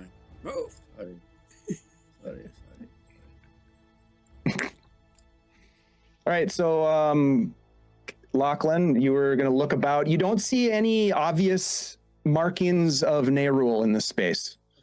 There's nothing that jumps out at you as inherently Nerulean. You get more of a sense that this is some very, at one time, it was a very elegant, elvish resting place. The air in here now is thick with the weight of time, and there's like dust that's floating, and you can see like through the illumination from the rock that there's dust motes that are floating about in the sort of dry air. The passage of centuries have left the intricate carvings that once were on the walls sort of faded and cracked. And there's a bit of thick green rope-like webbing along some of the walls of the space, and they glisten a little bit in the dim torchlight. And there's a sarcophagus at the far end of the wall, or excuse me, of the room. what? It has decorative engravings upon it. And yeah, what do you guys want to do? There's bodies? Yes, there are. There are bodies that are laying on the ground. They appear to be recently deceased bodies, indeed. 3 of them. Well, that's not good. Correct me if I'm wrong, but I'm thinking these are the footprints I spotted Footprints outside. from the door. How can you be sure? Well, They their don't boots need that. look like they're in the right kind of condition and they're recent enough. That definitely looks Yeah. like your classic men's size 9. Yeah. And the boots don't lead out, do they? 10 by American. Yeah, Hmm. that's, European, something else. I don't know. yeah, Yeah, when yeah. you're in the Fae, it tends to be like a 10.5. Then it gets a bit weird. If you swell a bit. Yeah. What are these braziers? What are these circular items? Yeah, there's some cold braziers that at one point maybe fueled some sort of flames. The unfortunate adventurers that are laying on the ground, their bodies are kind of sprawled in these unnatural positions. It almost appears as though maybe they fell in mid struggle. One of them still clutches a dagger. One of the others has a shattered femur breaking through the skin, jagged and violent. And then the third individual, their head has been severed from their body and sits on the ground with empty eye sockets staring towards the sarcophagus. I look around for any weapons they may have been carrying besides that dagger. Yeah, they all have short swords. One of them has a hand crossbow. This is rather bloody. I will look for blood, suggesting that something has either left or returned to this particular sarcophagus. Was the reason of murder centered on this sarcophagus? Give me an intelligence check, Neverong. This will be we'll call this a normal check. 13 plus 2, 15. Okay. So you look about, you don't see any obvious signs of blood on the sarcophagus itself, but there is as I mentioned, sort of a half eroded inscription on it that you take note of. It is. What does the uneroded bit say? What languages do you speak? Elvish. Okay, perfect. So that's all you need. Yep, Elvish. This It is. not It's dead Elvish. opening. Close. It says, Grave. "Here rests Faithril Velthir, Lord Protector of Tower Anamar." Ooh. I read it for the group out loud. And these wounds, are they claws or blade or crushed? It appears though they've been crushed. I think we should check for traps while we can.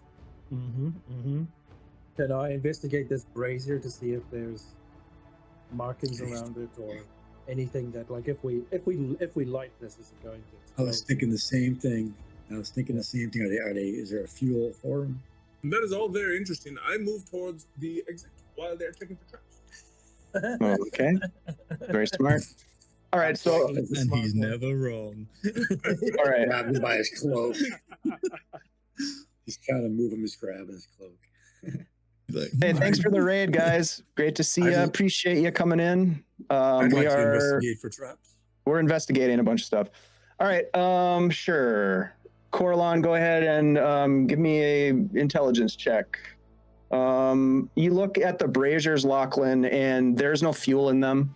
They don't seem to have any markings on them. They are metal braziers that look like they haven't been used. There might be some bits of burnt soot and ash in the basins, but no fuel that is ready to be lit. 20. Hey, very cool. Oh, yes. nice. Very nicely done. A couple of things, Coralon, before we get to that. When you heard the name Tara Namar, here rests Faithril Velthir, Lord Protector of Tara Namar, you recognize that name, Tara Namar. It's an old elvish name for the Dreadwood forest. Dun, dun, dun. But you don't necessarily recognize the name of this individual who's laid to rest here. But his title is Lord Protector of. That's what this inscription says. And am I able to correlate any sort of lordship over a forest? It doesn't make a whole lot of sense to you. You do know that there are elven lords in the region. Lord Isilon, for example, who is a current lord out of the Silver Strand, which is to the south. You would know that, but you haven't heard this individual, and you also know that you're not exactly sure where you are because you did kind of dive through a portal into the unknown as part of the hook for this adventure. But you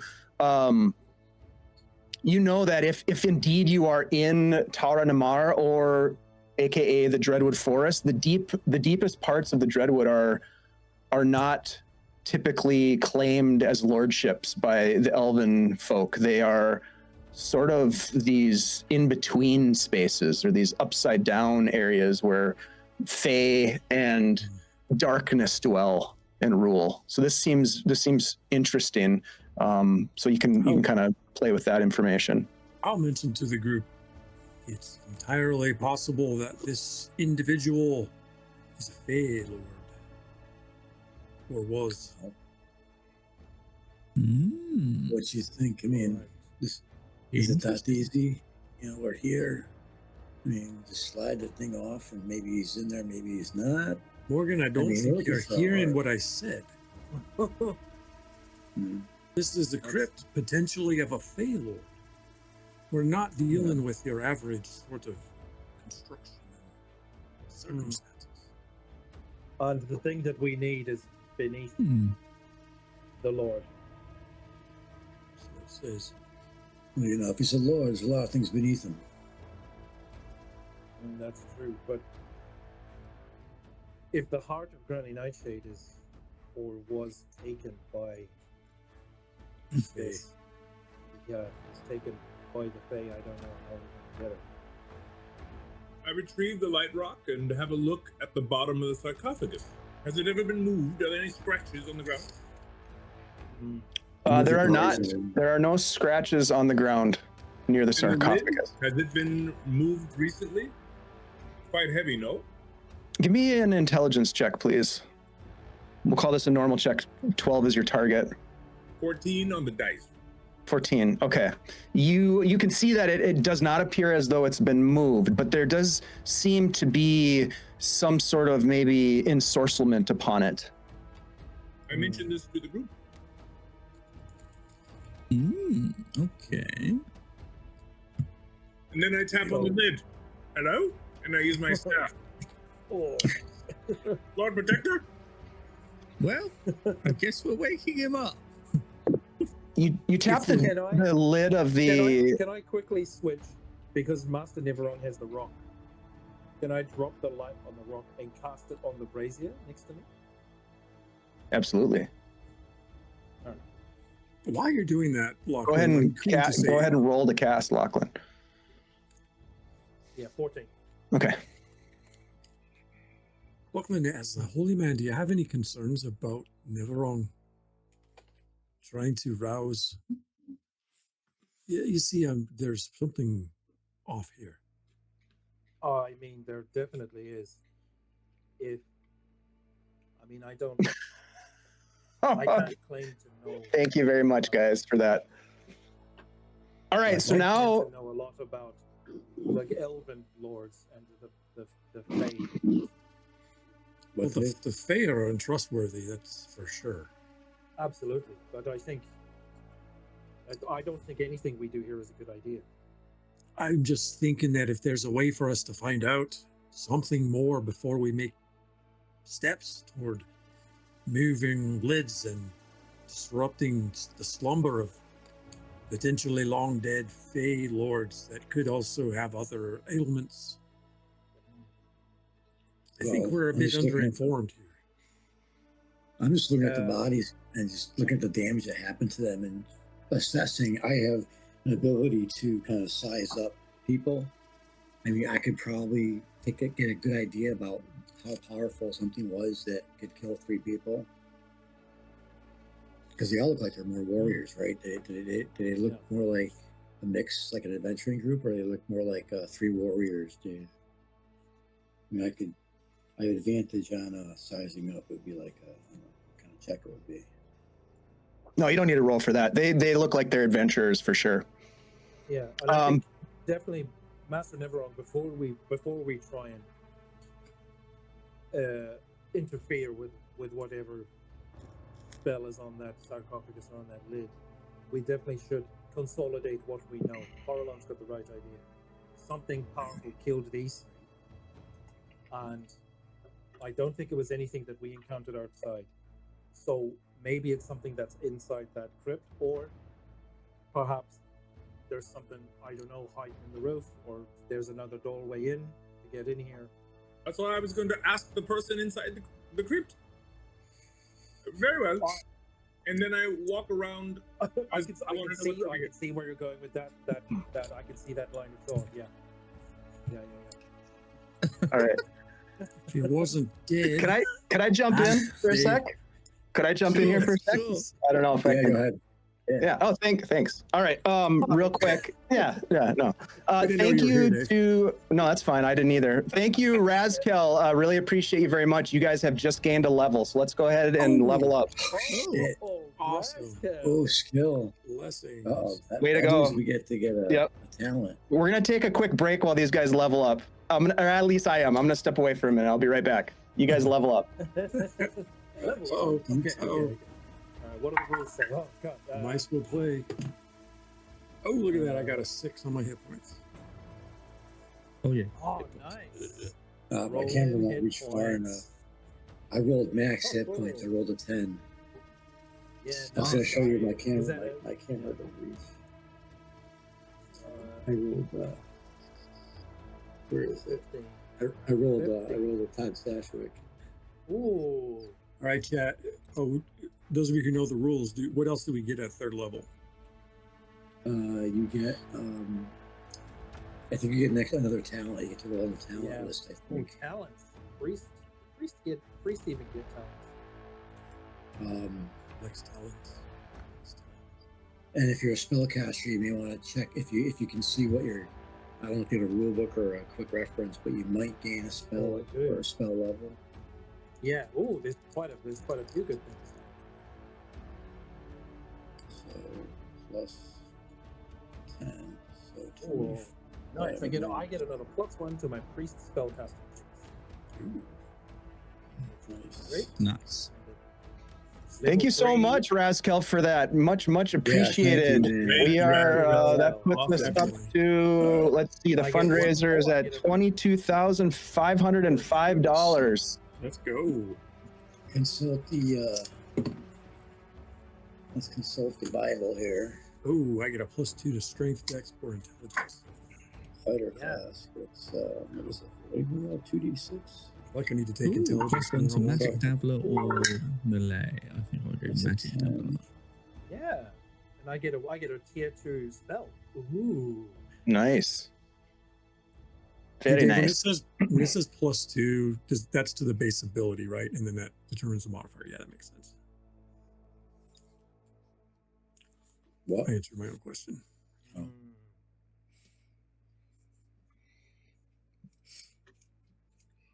I'm assuming that's how that works. Well, I get to choose one kind of armor, so I'll choose leather. I get +1 armor class for that armor. So my armor class is now a 17 instead of a 16. Nice. So +1 when we're leather.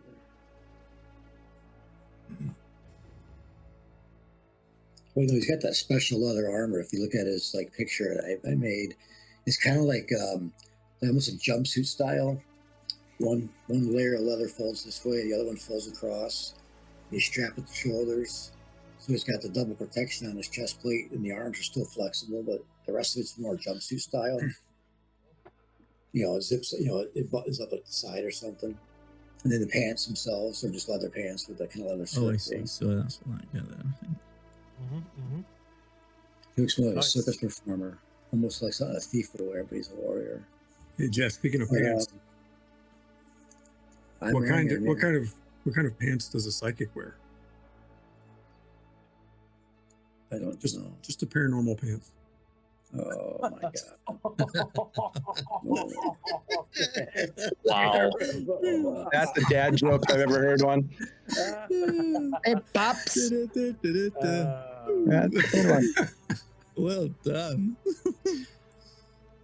Wow. Nice. Lachlan is going to very quickly say a prayer and ask for the Blessed Lady's protection and guidance, and he learns the smite spell. Very cool. That's a good spell to have. Yeah.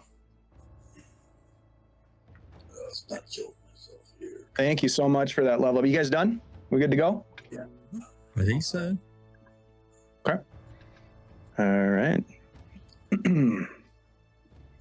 As So I'm Dave is, sorry. What was that, Jeff? Go ahead. I was going to say, as Dave is suddenly adjusting the level of the monster, we're about to fight a little higher. No, I'm not gonna change anything. You guys get the boon got from the lucky. chat, man. That's you got lucky from a Yeah, generous appreciate it. donor, so we appreciate that, and it will benefit you. Yep. Thank you very much. All right. I was actually backing towards that entrance a little bit, putting the wall between me and everybody else, just in case something happens. Right off the bat, just let, as he's looking at this thing. Well, are we live? Yeah, we're live, right? Yep. We're live. I Yeah, think. that's- Hopefully. Still alive. We have Okay. one foot in the grave. So Well, there's A live. go ahead. I'm just, like I said, I'm just watching and waiting to see what these guys do first before I do anything. I can see in the dark. I have dark vision. Is there anything on the other side of this sarcophagus in this darker area? Especially text or symbolism? Yeah, actually, there is. Along that wall behind the sarcophagus, there is a stone engraving that depicts 4 elven lords standing in some sort of a solemn vigil. You don't recognize them or anything like that, but they look regal. They look like they are watching over, well, 3 of them look as though they're watching over the sarcophagus. The fourth figure appears to not have a head on the shoulders. I relay this information to the group. How odd. I'll look over at Carlo and be like, does that sound familiar? Absolutely not. Well, I look at I don't know. I don't recognize anything from my studies, no. I just kind of look over at Never Wrong and I say, how much you want to bet that the guy missing the head is probably the one in the script? Symbolically? Yeah. Are they even human or elven? I don't know. They appear to be elven in nature.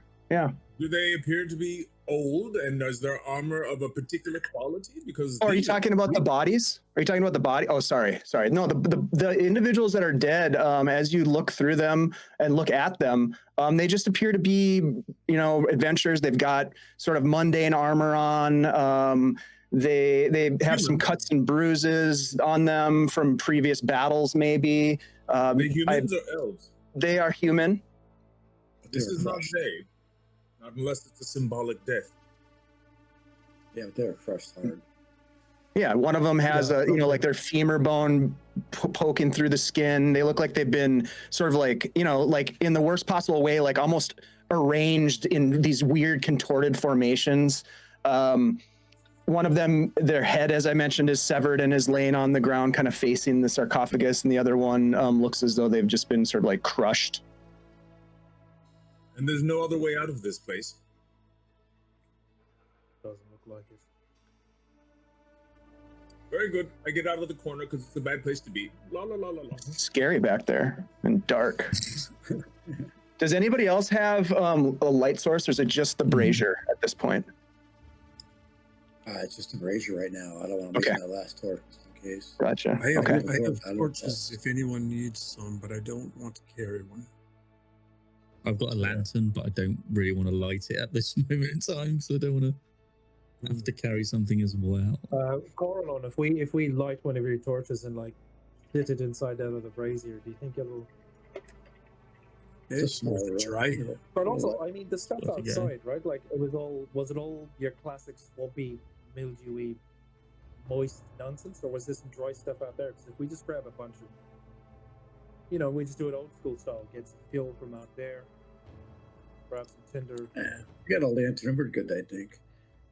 But let's just worry about this thing first before we worry about getting back. No, but I don't mind the brazier idea. Spending a torch for that. Consider it done. I would toddle outside and go grab the biggest I'll light a torch. bit of moss and log that I can find, and I'll bring it back in and then blast it with magic, because that's what mages do.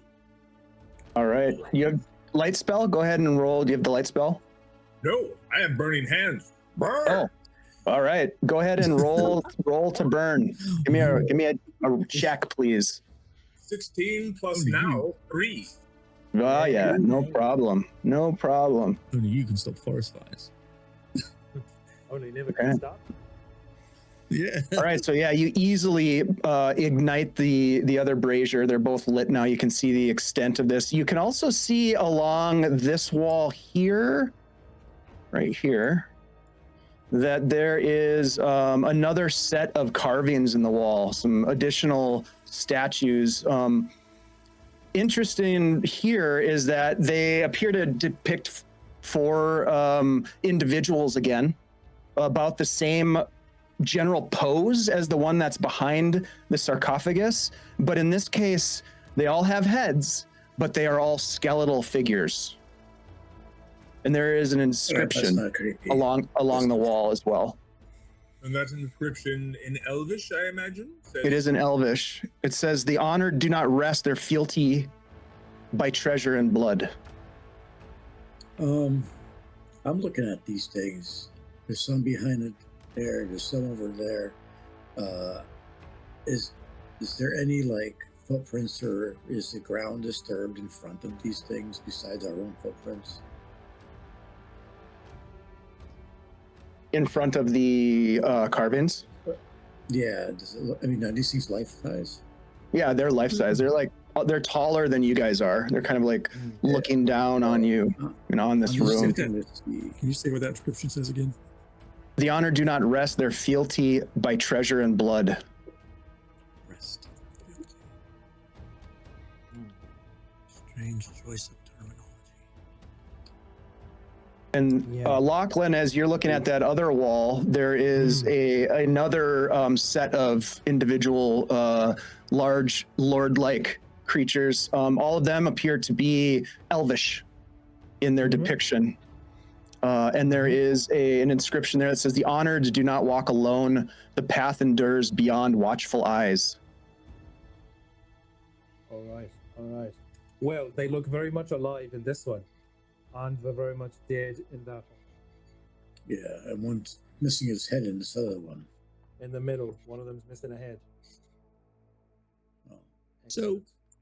you don't suppose whoever this fellow is, he has followers, and he turned them into undead things?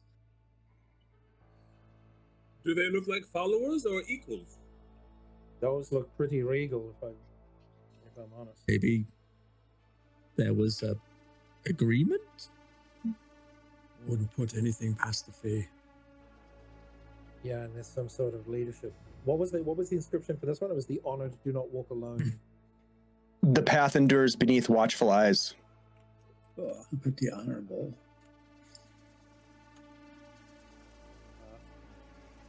Do we have light that we can put here in the back? Can't quite see the back wall here.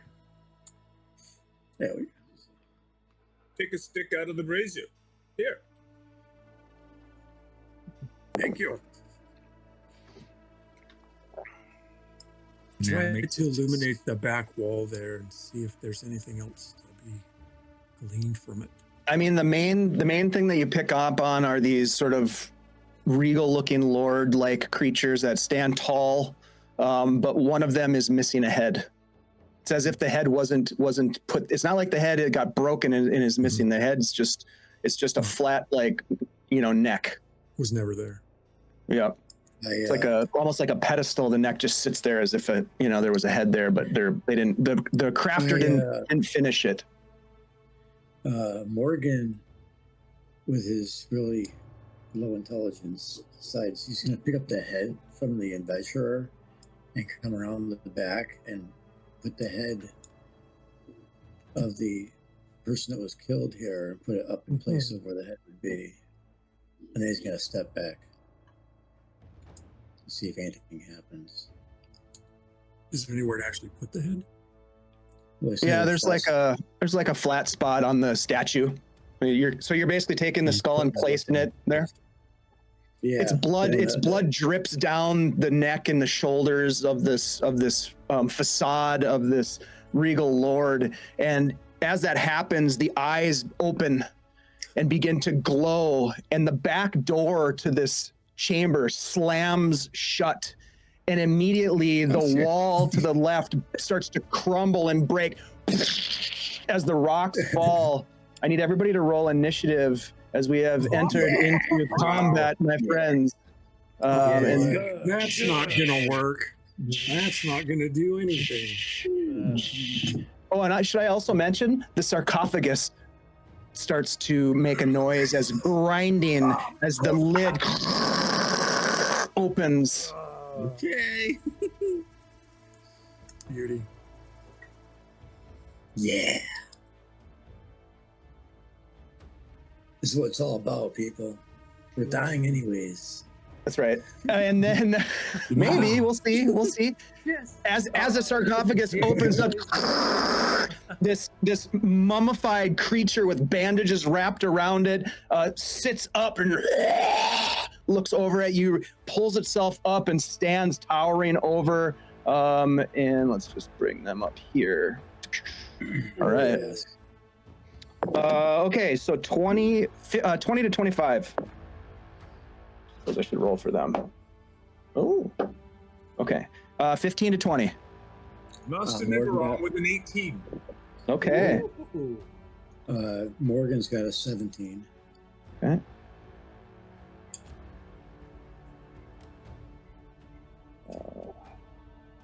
Somebody's got an animal companion over there. 10, 5 to 10. Oh, excuse me, 10 to 15. It's a 10 for Lachlan. Okay.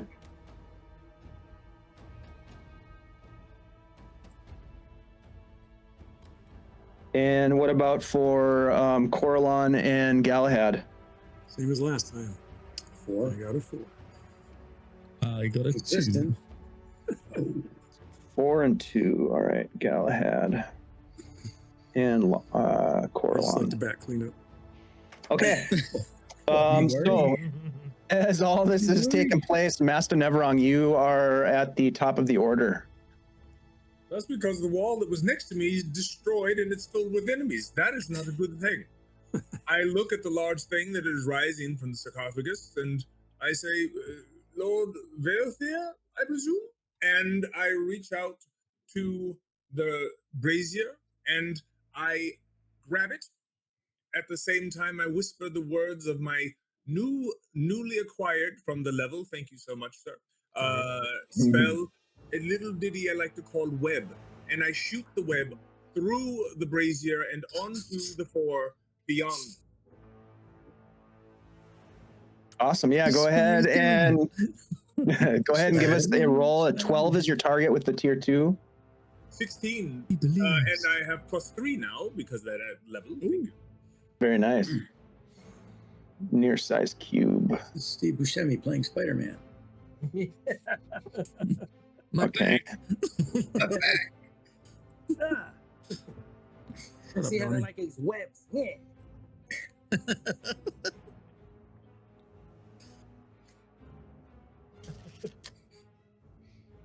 And All right. I leave the close edge of my webs in the flame, and I let the flame do its work throughout the web. Where are you placed in this, TJ? Master Neverong is right behind the brazier, and he's aiming this outwards towards them over the brazier. So he wants them to be hot and sticky. Yes. Got it. And not in a fun way. Exactly. Like something like about there? Something like that? That is a perfect representation. Right. Very cool. Okay, cool. Nicely done. Thanks for the level up, y'all. Okay. So that is your turn. The web shoots forth, catching some of the flame on the way. They I are would like to back away if I may. sticky. Yeah, you can, for sure. Okay. All right, then let's go to Morgan, it looks like. Morgan Stern sees Master Neverong suddenly, and that was kind of simultaneously as I was running that way, and I make an immediate left-hand turn to myself, and I kind of look there. Well, they're in a sticky situation, and I'm going to come over right here and do just like kind of come up with a little kind of a superhero swing, and well, actually this hand, and just wail with my Morning Star on this creature trying to come out, because it's kind of like it's sliding out. Is he standing up? Is this thing standing up? Yep. Okay. All right. So I'm just taking a swing right at it. Probably his section. Probably. All right. Well, 18 on the die plus 4 is a 22 to hit. So, yeah, that'll hit. 20. D8. 6 points of damage. Okay. And yeah, and I'm glad I'm wearing my brown pants today. saw that, my lord. All right. That's the end of your turn, I'm assuming. Okay, cool. Yeah. All right. So that means the creatures are going to take their turn. And Are they on fire at all? no, but they're webbed. Creature stuck in a web can't move. They are going to try to break through the web. They can make. It looks like they can make a strength check. So, Master Neverong, go ahead and give me another spell casting check for me, please. I've got to break free. 19 plus 3. Ooh, very nice. Okay, so I have to beat that 9. So it's 21 total. Yes. Okay, thank you. All right, so they have to 22. Sorry. 22. Thanks. 22. All right, so they have to break free of that. So we'll just go down the line. Otherwise, they can't move. God knows I want to break free. No. Ooh. And no, none of them can move. They are stuck in place. Nicely done. Yes. And we will say that if you wanted to, right now, some of the web like kind of burned. You'd have to do something else to like ignite a big fire on these guys, which I think you have the ability to do so. Next turn. So they are, that's their turn. Nicely done. Way to neutralize those guys. This other creature, as Morgan takes a swing, is going to, let's see. I kind of make myself a target because Galahad's right there. Oh yeah, you are the target. You are the target. Okay. He is going to reach down and grasp your bald head in his hand and try to invoke the Rot Touch. So that is a 19 on the die for a total of 22. I'm sure that hits. Yeah. That's how we did it. That is going to be, oh no, that's way more than that. That's a 27 to hit. Okay. It is a bit squeaky, but it also hurts real bad. So that's going to be 4 points of damage on the first attack. Yep. I'm going to say Galahad's too short for this to work for him. So he's going to go after you again with the second attack. I just rolled another 19. So that's going to be 3 more damage as you feel this necrosis sort of radiate out from the handprint. It burns in its pain. And with the third attack, it is that's only a 12. I don't think that hits. No. For you, Morgan. Okay. Yes, However, Morgan, because you did get hit, I need you to make a Constitution check. The DC is 15. Do you have any luck points or advantages? Yes, I do. I would use an advantage here My advantage. Yes. because this is one of those things called necrosis. Save or drop to 0 hit points. Oh, sweet. Yes, I had that once. I took penicillin. It was fine. Good thing we have 2 more tanks. Oh, wait a minute. Okay. 18 and a He's got 3 14. more So, character sheets. It's fine. so I got 18. Oh, we're almost done Did you say- anyways. Did you say Stern Morganson is here? I've come to avenge the death of my brother. 19. Classic move. 19 saves. All right. Yeah. Very nice. Oh, he hit you twice, though. Go ahead and give me another one. Another Oh, one. no. So I don't Yeah. have advantage this time. Let me see if I have any kind of advantage. I have a +6 healing if I apply that.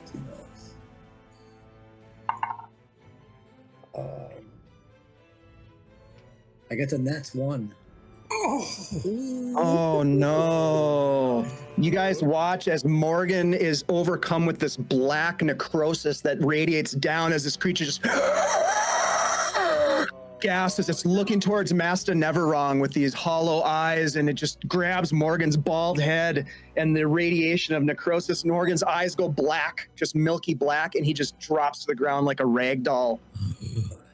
You're at 0 hit points and dying. What's your con, Morgan? What's your con bonus? I get +0. Uh-oh. That means Okay. something, right? I just That's rolled your second, right? I just rolled your D4 death dice. So that in Shadowdark, when you go to 0, you roll a D4 and add your con bonus, and that's how many rounds it is until you're dead. Now, the way we do it here at Guild Spear is the GM rolls the die, and no one else knows what the result of the die is. So I just rolled that die, and it does tick down every turn, right? Every round. So, all right. So that's the creature's turn. That brings us to Lachlan. As I drop, before that happens, I grab Galahad right there as I'm dropping down, and I say, "The Edelweiss grows on the mountain," and I drop. All right. What does that mean? Putting the die and die. And then it's Lachlan's turn. Lachlan, seeing Morgan drop, the fierceness in his face fades away for a moment, and he'll ignite the holy symbol and walk towards Morgan. And he'll start. He used to be a minstrel, so he'll start singing. Try and cast Cure Wounds. I don't know if this will work, but hey. Hey, it's 11 or better, right? yeah. Yep. You're level Yeah, so 3. yeah, this is like Lachlan is two sides of the coin. So he's gone from We're in danger. smashing stuff to being like, oh no, priest time. This is bad. This is why they Okay, brought that's a me. Yeah, that's a 16. Okay. So the spell comes off. Yep. And I will roll a number of d6s equal to 1 plus half your level rounded down. So that's 2 d6s. And I'll roll this. Your third level, yeah? Yeah. Okay. But it's rounded down. Yeah, round it down. Yeah. So I'll sit down and place my hands and say, guess me this riddle. Ivan Fiddle, what milder than mustard? you get Nice. you get 7 hit points. Yeah. No, I'm conscious. Stronger than steam. He's not dead yet. I'm conscious. Yeah, Up on so the- good that worked. I'm glad. Yeah, that did work, and that's a good thing. All right. Anything else from Lachlan? You want to move, or you want to stay where you're at? No, I will stay where I am. Okay. All right. Coralon, Hey, look where I am. where are you? I'm yeah. just I'm just going to kneel right where I'm at, aim up at I'm this vengeance. dude standing up on the sarcophagus and arrow him. Have an arrow. That's my 4th natural 20 today. Wow. You can either roll damage and double it, or you can roll double the dice, but you have to decide beforehand. I already rolled my damage die. Can I just take it if I want it? And then you can roll, like, you can double it, or you can I rolled my something. damage die with my roll. You can. Oh, okay. Yeah, just double it then. 16 points. 16 points of damage. Okay. Very nice. Whack. Okay. Very nice shot. Do you want to move at all, or are you going to stay where you're at? Yeah, can I move? That's the question. Are those webs taking up that whole space? Yes, you would get stuck in them if you go that way. Yeah, I'm gonna stay put. Okay. All right. Galahad. Okay. Seeing all this happen, I'm gonna look at Lachlan and go, "You might need this," and I'm gonna try and inspire him. All right. So let's see what happens. Yeah, that works. So that's a natural 19. So you take a love point, Very inspirational. Excellent. and then I will quietly go slink back away from this guy. Yeah. Maybe not. Smart move. All right. We'll go back to the top of the order then. Master Neverwrong, what would you like to do? I am reciting in the language of the Ignis. It is time for fire. Yes. Yeah. Ignis. All I hail step the forward and unleash burning hands upon the webs.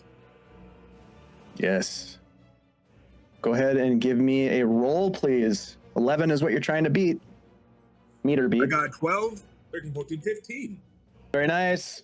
So let's see. Everybody takes D6 damage. That's in the effect.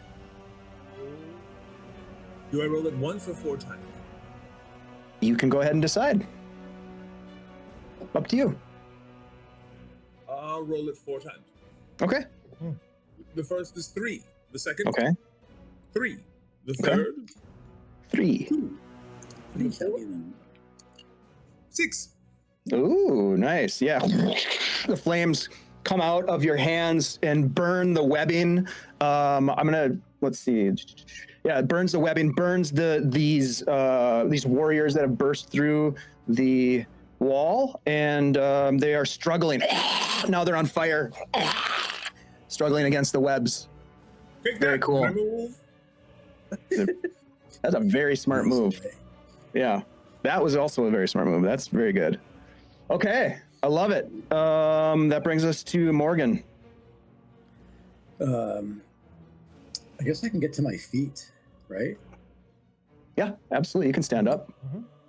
I'm just gonna be like looking at that thing that just grabbed me by the head, and I'm gonna move back a bit, and I'm gonna drink my potion of healing that I got a long time ago, which is, I don't know what it does for damage, for healing. What am I rolling? for that, do you know? D6. D6. D6. Yep. Thank you 5. very much. What's up, Coco? Good to see you. I get five more. I get 5 hit points back. Nice. All right. I'm feeling more confidence, getting my courage back up. Also, along with that, potion is like, a little bit more malort. Okay. All right. So TJ, give me another spell casting roll, please. These guys are going to try to break free of your web. I have 18. 18 plus 3. Okay. 21. All right. So the first one Oh yeah. is okay, no. No. 2 is no. 3 is no. 4 is no. They're all stuck. They are not going anywhere. But this creature is going to jump down, land on the ground here. Dust just goes up in the air, and they are going to make a couple of attacks here. First against Lachlan. Mm-hmm. Lachlan is defiantly staring up at this. Yeah, it just towers over your little halfling nature, but you are imbued with the courage of Weejas right now. Her energy coursing through your veins. The blessed lady. Yep. God bless her. That is an 18 to hit. I mean, that hits, yes. That's going to be 10 damage. Weejas. And I need you to make a con check DC 15. Oh, this ain't gonna go well. No. Don't forget you got that luck point I just gave you. I do have a luck point. Yeah, you can use it after the fact. Okay, come on. Oh, 18. Okay, so you do not drop dead. So that's good. However, the bad news, that's the good news. The bad news is that there's a second attack coming. I'm sure there is. Yeah, so this one will also go at Lachlan. That is going to be an 18 to hit. Oh, my little buddy. 8 points of damage. Yeah. And another con check, please. Now hold on. Before you roll that, let me just check. Before you roll that, Okay. let me just look at the. Okay, I was just looking to see if anybody donated any advantages, which you can totally do if you want to help these guys out.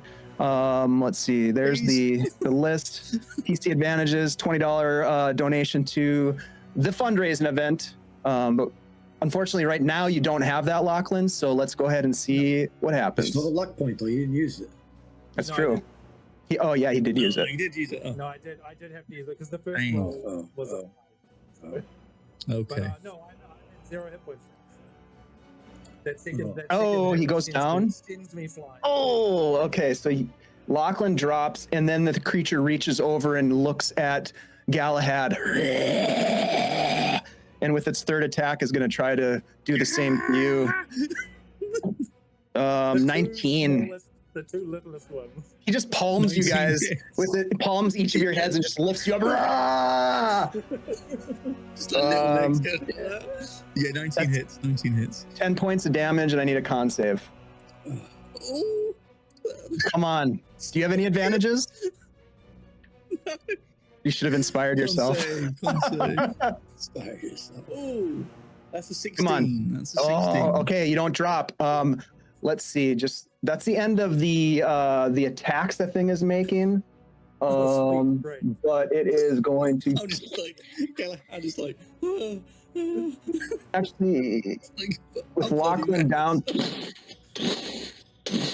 he's going for Master Neverwrong next. So that brings us to Lachlan. You're down, Lachlan? I am down, yes. What's your con bonus? -1. So 0. Which, yeah, I believe is just a 0, right? When it comes to dead saves? Yeah. Look, I'm sure it's gonna be fine, Yule. I'm sure it's gonna be fine. Digging through for my D4s. Okay, +0. Okay, You don't have a million Yeah, D4s, +0. man. I do. I just had them stashed away. Wait, did you give me a? Do Hang I? on. No, go on. Rolls 1d4 plus their con modifier, minimum 1 total. So it is 1. Yep. So I've got you squared away on my end. You are in the process of dying. Okay. Yeah, Coralon. I'm gonna deliver an arrow. Okay. Put Lachlan out of his Special misery. delivery. I'm sorry, Lachlan. Put me out of my 21 to You'd be hit. surprised at how often that happens in this game. Didn't say where he was aiming. Oh, I deliver my arrow? What was the roll? 21. That hits. Go ahead and roll damage. 4 points. Okay. Okay. Yeah, this thing doesn't even seem like it noticed as the arrow hit it in its back. Do you want to move at all, or do you want to stay put, Coralon? You know, I do want to move a little bit away from those other buddies. Okay. Oh, you're right there. Okay. And then Galahad. Okay. Now, did I get 2 healing potions from Lachlan, or was it just the 1? Just There the was- one, but I do have just the the other one, one oh. on my person. Can you take that from his person to give it to him? Yeah, that will be your full action for sure. You can do that. It's fine. I will do Yeah. that. I will do Mhm. that. Okay. That just cradling his head. Go drink. Come on, we need you, buddy. Come on. Hold his nose. Hold his nose. Yeah, just tilting his head back and just like massaging his. Come on, Swallow. You can do it, buddy. Go ahead and roll the healing. That was the darker of the 2 potions. Is it Oh, a healing okay. potion or is it Yeah. actually poison?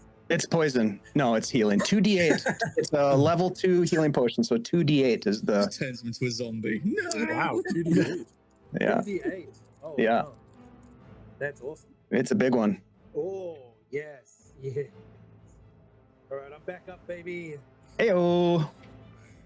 All right, so you're back up. That was Galahad's turn. Master Neverwrong, this zombie creature is bearing down on you. What would you like to do? What's up, Solution? Great to see you, bud. Thanks for joining us. Thanks for raiding in. We are doing a fundraiser for St. Jude Children's Hospital. Thanks for being here. If you want some information, I've got a button here with a link to our donation page. There's where are we at right now? We are at the Greyhawk creatives have come together big time. We're at $22,505 with a goal of 26,000. So yeah, great job, everybody. We're 22,000. getting our ass kicked. Make some donations, save our lives. Yeah. All right, so Master Neverwrong, what would you like to do? I do some quick calculations, geometry to be specific. The hypotenuse times the width of the cement times the floor angle of the wall, and I web his giant ass. And I back up at the same time, and 17 plus 3 for a web in the face. 17 plus 3, dirty 20. Very nice. Damn, that web is pretty badass. Very, very cool. Yeah, so the webs shoot out at this creature and pin it to the wall. Right here, we'll say. Smack it! Yeah, and we will add a little web. A little bit of And web maybe here. that silver dagger. Oh. That silver dagger. Use that as well. Whoever has it, I don't know who has it. Morgan, I have a silver dagger. You have a morning star.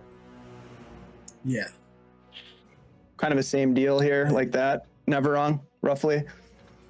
Yes, I Yeah. try to leave as a little room in the front so that it can be attacked without getting footsteps. And since it's extra tall, that's what the geometry is for. It allows for foot traffic while keeping him stuck. All right, so what I'll do is I'll move this a little bit closer. It sounds like right about there. Yeah. Yep. Okay, so you can still get at him. Sounds like. All right, cool. God, that's a great spell. Well done, Morgan.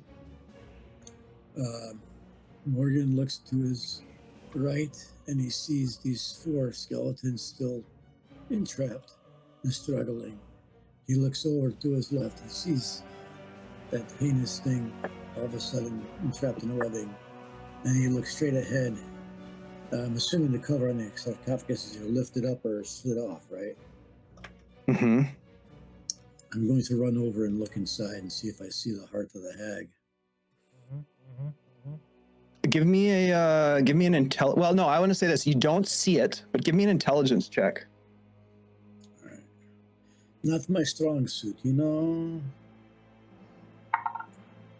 All right, okay. Well, 16 minus 1 is a 15. 12 was what I was looking for. Yeah, you look in, there's nothing in there, it's dust, but you can see where there has been some manipulation in one of the corners of the sarcophagus, and as you press down on it, there's a little bit of a panel that you can peel back, and as you peel back the panel, there is a small iron box.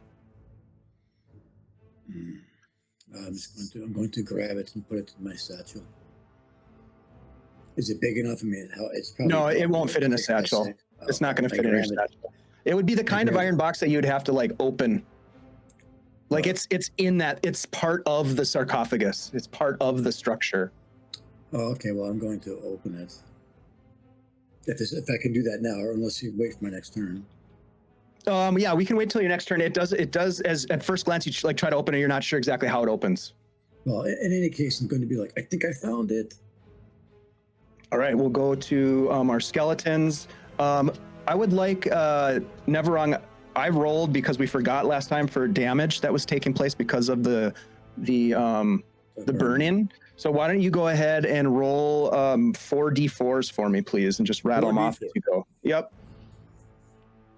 3. Okay. 4. Okay. 2. Okay. 4.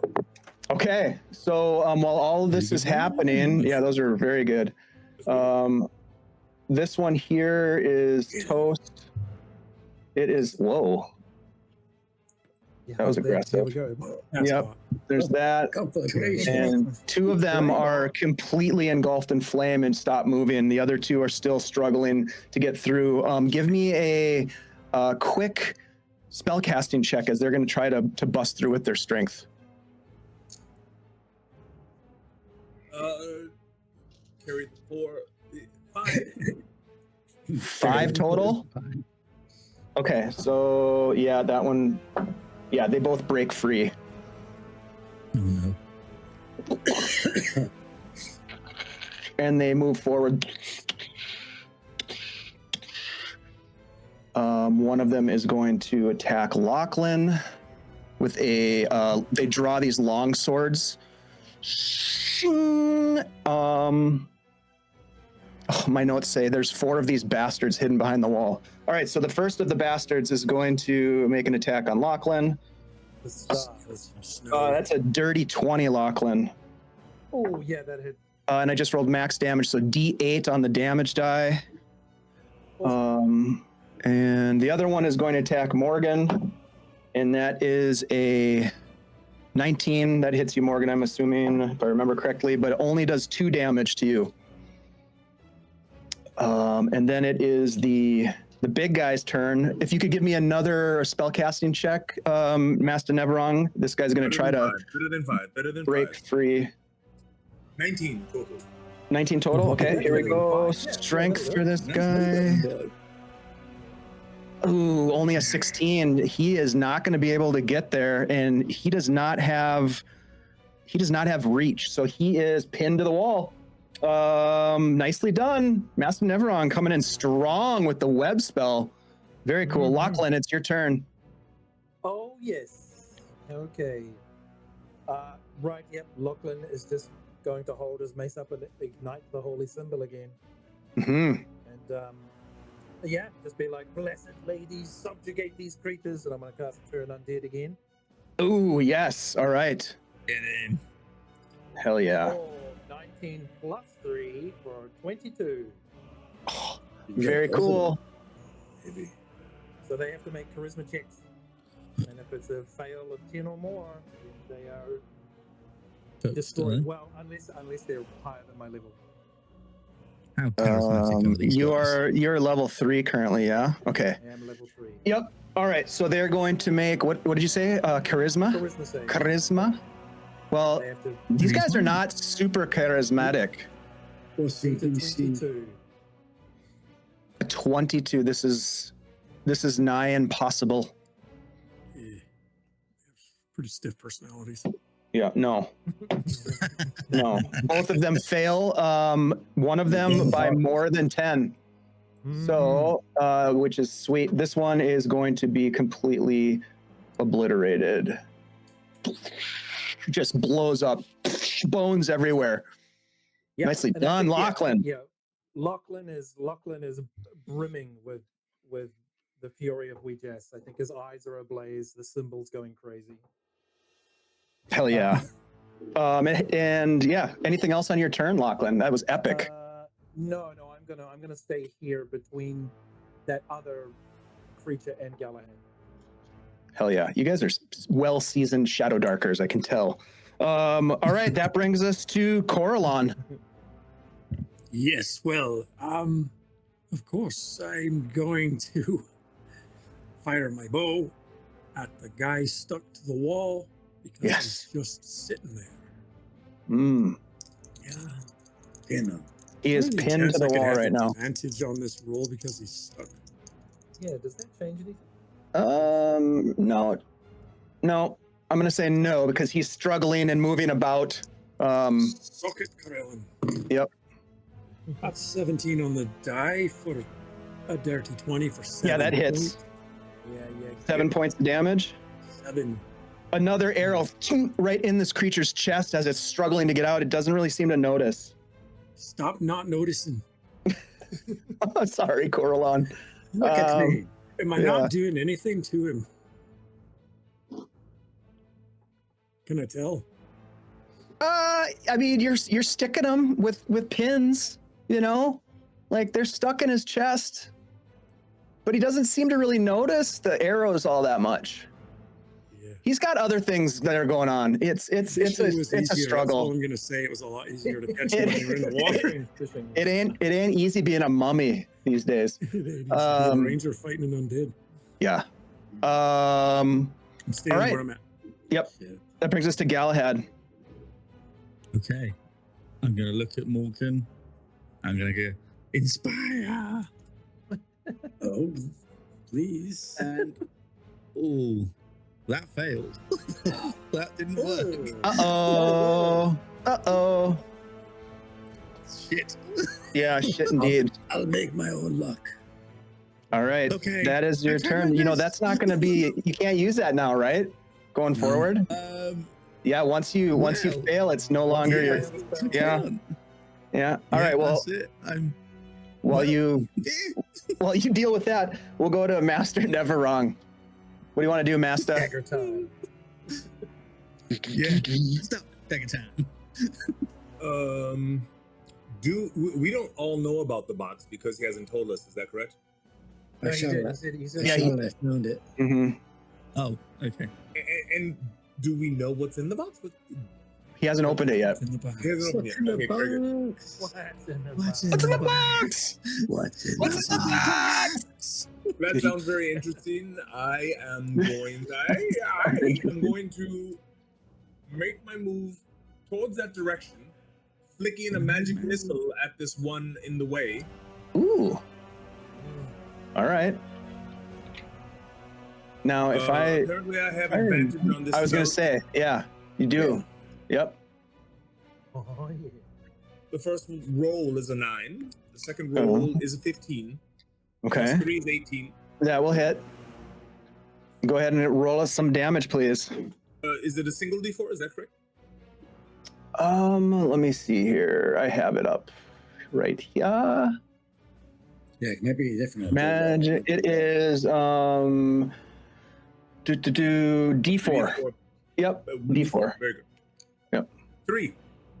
3 points of damage. 3 to that guy next to Morgan. That bastard. The bastard. The Yeah. star. 3. Okay, not down, but definitely looks like he's about to be done with his service here. Make him done. Mm-hmm. All right, so Master, do you want to go anywhere else, or are you going to kind of hang right there with your, seeing that this thing's still kind of I lurching? am just moving this way until that one is well done. Okay, well done. I love it. All right, Morgan, maybe you can put him out of his misery. Eternal misery. Morgan, was preoccupied, and he got struck from behind. And he's just basically kind of like leans back out, and then just literally just backhands this skeletal creature that is standing right there. He's like, "I'm sick of you." And all right. Okay, that's a 19. That hits. Actually, because it's my weapon mastery, I crit on a natural 19 or 20. All right, go ahead and roll it up. Roll it up. I'm gonna roll 2 dice. Okay. Now I only add the damage that I normally would add once. Correct. Just the dice roll that you're doubling. The first die is an 8 and a 1, but 9, 10, 11 points of damage. Given the degree of prowess that you just exhibited on this kill, how does it look when you destroy this bastard? I just do that backhand swing, and because of where I am, I'm up a little bit higher, so I'm kind of, even though it's big, I'm kind of like face level with it, and I just hit it in its skull so hard that it flies back to where the other web was, because the web is now getting dried because it's got flame on it. It actually kind of bounces a bit more, flexes, and shoots it back across, and then smashes on the wall on the other side, right above this mummy that's burning, and it just smashes.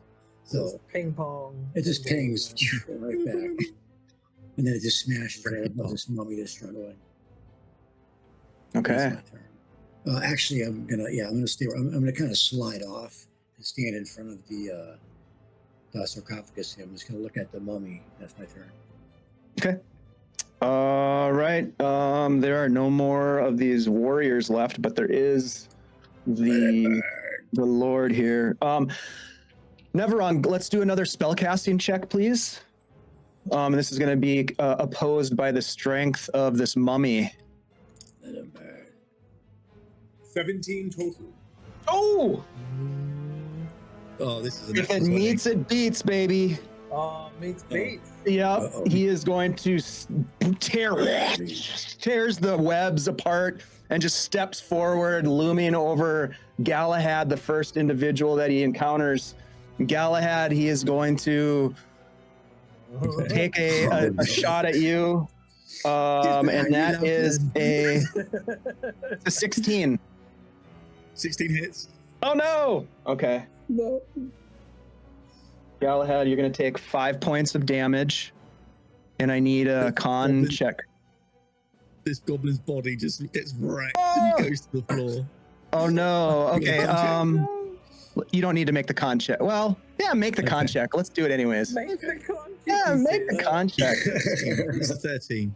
13. Okay, so either way, you're at 0 hit points, but for flavor's sake, you guys watch as Galahad drops to the ground, and this necrosis just starts to kind of like cover his body, almost like a fast-growing like mold or fungus over the skin. Mm-hmm. And then this guy's going to step forward and take a shot at Lachlan. I don't think that's going to do it. A 14 is not going to hit Lachlan, is it? It meets beats. Oh no! Okay. Oh, no. Wait, does it? Because I've got the. Because I have the shield, right? So it gives. That's one. That's another one. Yeah. No, it's still 14. Okay. All right. So you're going to take 6 points damage, and I do need a con save. Come on, baby. 15. 15. Lachlan, don't you have a +1 shield, or did you not change it? I did change. I was at 13. Now I'm at 14. Yeah. So I'm at 1 hit point, but I'm going to do the con save. Come on, baby. That is a 17. Yes, you save and fight back with the power of Weejoss in your veins. And then the last one we'll say goes towards Morgan. Ooh, Morgan, yeah, that's definitely going to hit. That's a 25. Oh my god, again. Yep. That's only 7 points of damage, but I do need a con save. Yeah. Come on, buddy. Come on, come on. All right. Let's see. If you guys can all get in a good hit, this guy might go down this next round. Just saying. It's close. Come on. You got this. You can do it. You can do it. Think of your father. Get to the chopper. Your mother. 15. Oh. I rolled a 15. Oh. 15. That beats. If it meets, it beats. You're not overcome by the curse. Another Right curse. on that line, though. Yeah. I can feel it. Resist. Lachlan, with your 1 hit point, what would you like to do? Get to the chopper. I will look down at Galahad. I'm just gonna be like, I'll look at Galahad, and then I'll look over at Coralon. I'll look back to Galahad and be like, "You hang in there, buddy. I'll be right back." And I'm going to sprint. I'm going to sprint towards Coralon, jump over the sarcophagus, and using my action, I'm going to pull out the vial of holy water and pour it all over Coralon's arrows. Oh, Good idea, nice. like that. Pour Yes. it over, yep, and just be like, Sick move. set that creature on fire, Coralon. Fuck yeah, I'll dude. look down at Lachlan and was- say, "You know, you're my favorite." Ooh. I love that. And it just so happens it's Coralon's turn. Yeah, Coralon, you gotta. So I don't know. Take it down. They've doused in holy water. I'm like, surely that would help. All right. Oh, I'm drawing an arrow and I'm aiming right across This is there. totally worse. One more time. Come on, buddy. It's just swamp water. Yeah. Yeah. 19 on the Correct. die. That will 20 on the hit. That will hit. Come on. The Take What's it the down. damage? 3. 3 points of damage. Yeah. As your arrow flies across the sarcophagus and hits this thing in the shoulder, it howls in pain. Rawr! And it kind of like turns and looks over at you and like reaches out its hand. And it takes some significant damage from that. Very nicely done. Instead of taking Been half here the damage, whole it took full damage that time. Surprise. Yeah, that's right. Galahad, what's your con bonus? It is 0. Okay, gotcha. And you are That's currently good, at 0 hit points, yeah? Yeah, I am 0 hit Yep. points. My Okay. con is 0. Okay, all right. I'm going to tick down your death clock 1. That's clock. Okay. That brings us back to Master Never Wrong. Death clock. I'm gonna be pickles. You always will be, Pickles. Oh, I'm Nathan Explosion. What do you want to do, Master? how bad does this large creature look? In the parlance of an earlier version of Dungeons and Dragons, bloodied. Oh, wow. How esoteric of you. Yes. I won't make it out of here, but neither will this mummy. Okay, well. Oh. Give it a magic missile.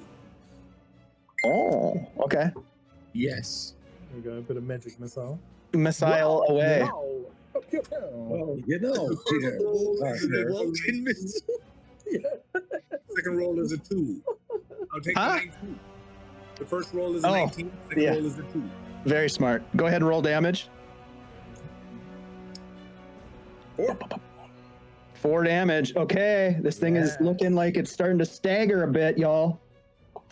That is never wrong, Morgan. What's your situation? Morgan, this thing is right in front of him, Hmm. and Morgan knows that immediately to his right is probably the answer to his problems, and right in front of him is the one thing that's going to keep him from his, this. So he's just going to swing with all his might at this mummy. He's got to put it down. Okay, let's give it a try. 14. That hits. Oh, Come on, buddy. And that is 7 points of damage. Okay. That's a big hit. You get the sense that this Morning Star, though, when you're smacking into this, now that you kind of have your senses about you, it's not doing as much damage as you'd hope it would do. Like, you just hit it hard. But that was a good hit, nevertheless. And I am going to move. Okay. Oh God, I'm gonna kind of put it because I'm literally doing that. I'm coming over. Okay. I'm coming over, guys. I'm coming, guys. Safe over here the whole time. All right. Down too. That brings us to this mummy lord, and they are going to climb over the sarcophagus. Coming as you guys are all pinned up against the wall. It was safer. Everybody joined you, cowering in the corner, hiding, I should say, strategically hiding, I should say. I apologize for that. That wasn't cowering. Thank you. But nevertheless, first attack is going to be on Coralon. That's it's 23. Alignment. Yeah. Only 1 point of damage, but I need you to make a con save. Oh, Yeah, that's what kills you. Yeah, I think it's con save. It really to does. make a hasty retreat. You can always run in the Shadowdark. a I did. 16 on the die. Okay, so you do not die, which is good. And then another attack is going to go against Lachlan. Of course it is. That's only a 14. Oh, that hits. Oh shit, that's right. I have 1 hit point, so I'm pretty sure it's gonna. Yeah, you're down. Do you want? Let's go ahead and do the con check, anyways.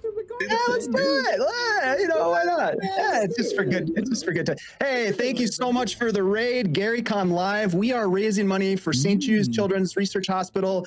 If you are interested in supporting their cause, I'm going to go ahead and put a little blurb here in the chat so you can get a feel for what they're about. You probably know them already, but we are doing a fundraiser, and if you would like to participate in that fundraiser, I will drop the link here as well. Thank you so much. I think just real quick, we are, it looks like the Greyhawk community, which has been working all weekend since last Thursday, actually, to raise this money. We are at $22,785 with a goal of $26,271. So thank you, everybody who's participating. If you'd like to get involved, please do.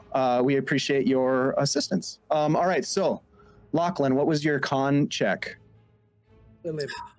Ooh, so you are covered in this sort of mossy, I don't know, mold that just sort of like springs forth from where that creature hit you. Yeah.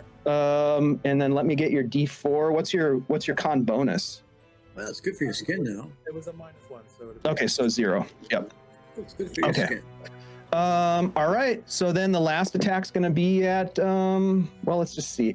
Morgan, go ahead and give me a D6 roll. 1 through 3 is you, 4, 5, 6 is Coralon. You're making me determine my fate, you said. Yes, please. I rolled a 6. All right. So Coralon.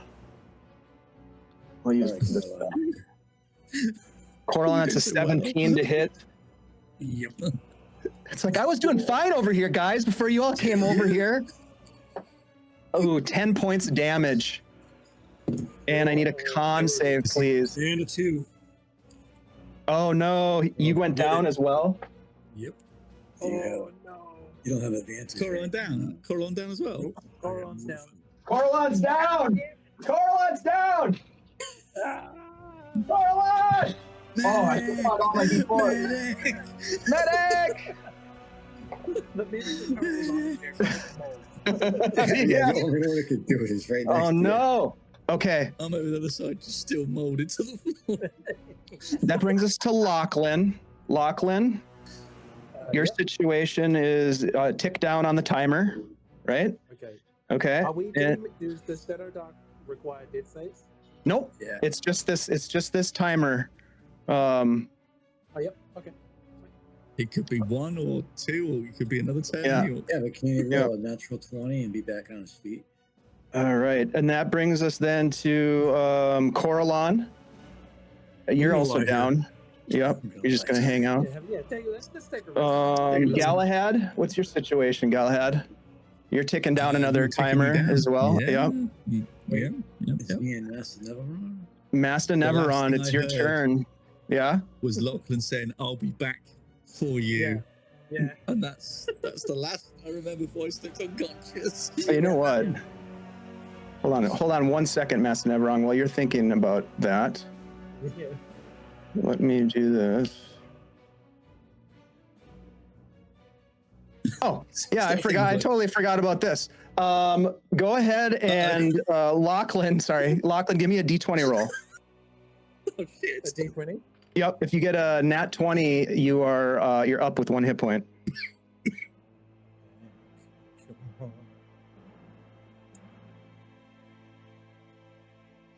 Corlon, you can do the same. That is a natural 20. You are up with 1 hit point, my friend. Hey! Well done. Yes. Well done. Nice. Corlon, do the same. Ty, do the same. Corlon, yeah. All right, let's see if I can do a 5th nat 20 today. Yep, you've had a few of them. No. The boosted lady is watching. All right. And Galahad, go ahead and give me a D20 roll. On a natural 20, you would jump up to... Natural 15. No. Okay. All right, Master Neveron, here we go. It's up to you. As far as you can tell. Here comes my hero. Watch him as he comes. Let's hope. There goes Let's hope so. my Strange hero. magic. Watch I- it as he runs. Sling that magic missile. I need a little more damage, I should think. I close in. Fireball. I touch my thumb tips together and call upon the Ignis. I release the burning hands. I did not ask where my friends were. I cast fireball. Yeah. Now, to be clear, I am aiming upwards because he is standing on top of sarcophagus and he is tall. So I do clear them. I make sure that they are not hit. I am old and I have survived many a fireball. So my roll is 17 plus 3, 20. All right, go ahead and roll damage. 1d6, please. 1d6? Yep. 5. 5 fire. points. And because of that, please describe for me, Master Neveron, how this mummy is engulfed in flames and is destroyed in a fiery inferno. I release the flames and strike it square in the back because it is attacking my comrade. And as it screams its final death throes and starts to tilt forward, I say, "Look out! Look out!" Burning corpse falls forward. Sorry! Timber! Just as Lachlan wakes up like, oh, what the hell? I'm like, looking at Lachlan going, is he talking about telling him to look out? Amazing. The towering inferno that's standing over the top of your 3 companions just falls in a heap and begins to the flames wick and light up even with more strength. And there's this black orb that begins to pulse from where this creature was standing. As it falls away, this black orb is pulsing and it tears open into like this strange necrotic portal, like a window almost. What do you want to do? Well, actually, who do we have? We have people down here. That was Master Neveron's. Yeah, let's stay in order. As that is happening, Morgan, what are you doing?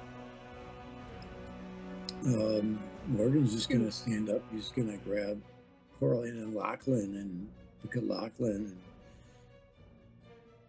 I mean, right now he can't get at that you can't get in the thing because it's burning on top. But he knows our prize is inside. Who's down right now? Besides Coralon and Galahad. Okay. Yep. Okay. All right. So do you want to try to stabilize Coralon or Galahad? You can do so with an intelligence check. Well, I'm gonna try to stabilize Coralon. See if we Okay. can do it. Target's a 15. Yeah, I know. So it's... All right. Okay. Well, 17 minus 1, so 16. So I Yeah. actually, So you stabilize Coralon, and we'll say for the sake of fun that you're back conscious with 1 hit point. Okay, so that's your turn, Morgan. Lachlan. Yeah, Lachlan's gonna hobble over to Galahad. Just full moss. Yeah. And like drop to a knee and be like, I told you I'd be back, my man. Thanks. All right. And you're casting a healing spell? Yes? Yeah, I'm gonna cast Okay. Cure Wounds. All right. Oh, nice. Lord, I have wondered if lightning and thunder was made from the boom. That's a you get 7 points of healing. As you channel the power of your deity, Weejas, into the healing energy that you imbue into your companion, Galahad, it fizzles as his life force has already left the building. I'm dead. I rolled a 1. I rolled a 1 on your D4, Shiv. So you've been dead for a little while. I've been dead for ages. You've been dead for a bit. So like, I go through his like, hi. You probably, I'm pretty I go through his wondering how pockets. I got here. I go to his pockets. Yeah, I think Lachlan.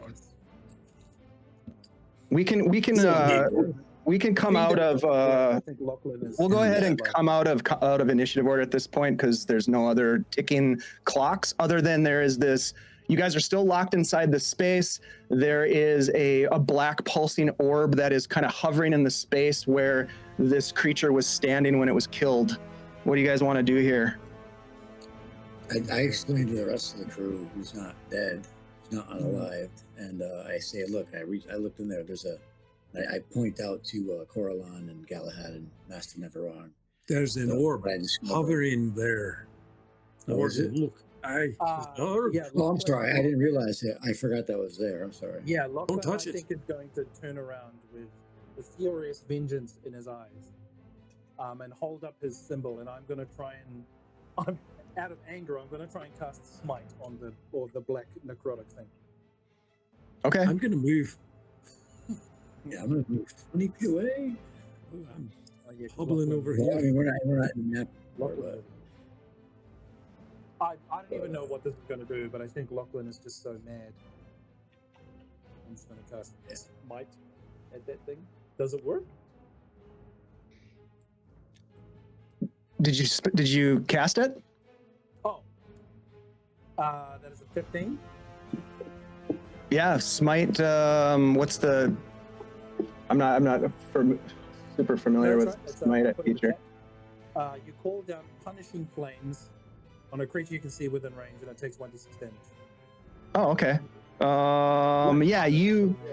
I think he's just super mad. Yeah, so it would have been a 12 to cast. So you successfully cast it. Boom. Yep. You fire this energy into it, and it's almost as it doesn't look like it damages this pulsing orb of energy. It looks like it goes inside of like there's a gateway. The energy flies, it pierces through some thin veil and disappears into darkness behind it. Yeah, I think Lachlan's just like, I'm sorry, Morgan, you were saying something. You got any ideas? It's getting bigger. Well, the door right there is closed. What You are we said missing? you We're missing something. We're missing something. You said you got the box, right? Did you get the box? Did you open it? No, Oh, you did not. What's in the box? Master Never Wrong. Don't you know something about what's going on with this thing? It's getting bigger. It's starting to fill up the room. The orb, so get it before it eats the box. And again, the box is affixed to the thing, so you'd have to open the box. Open the box. Quickly.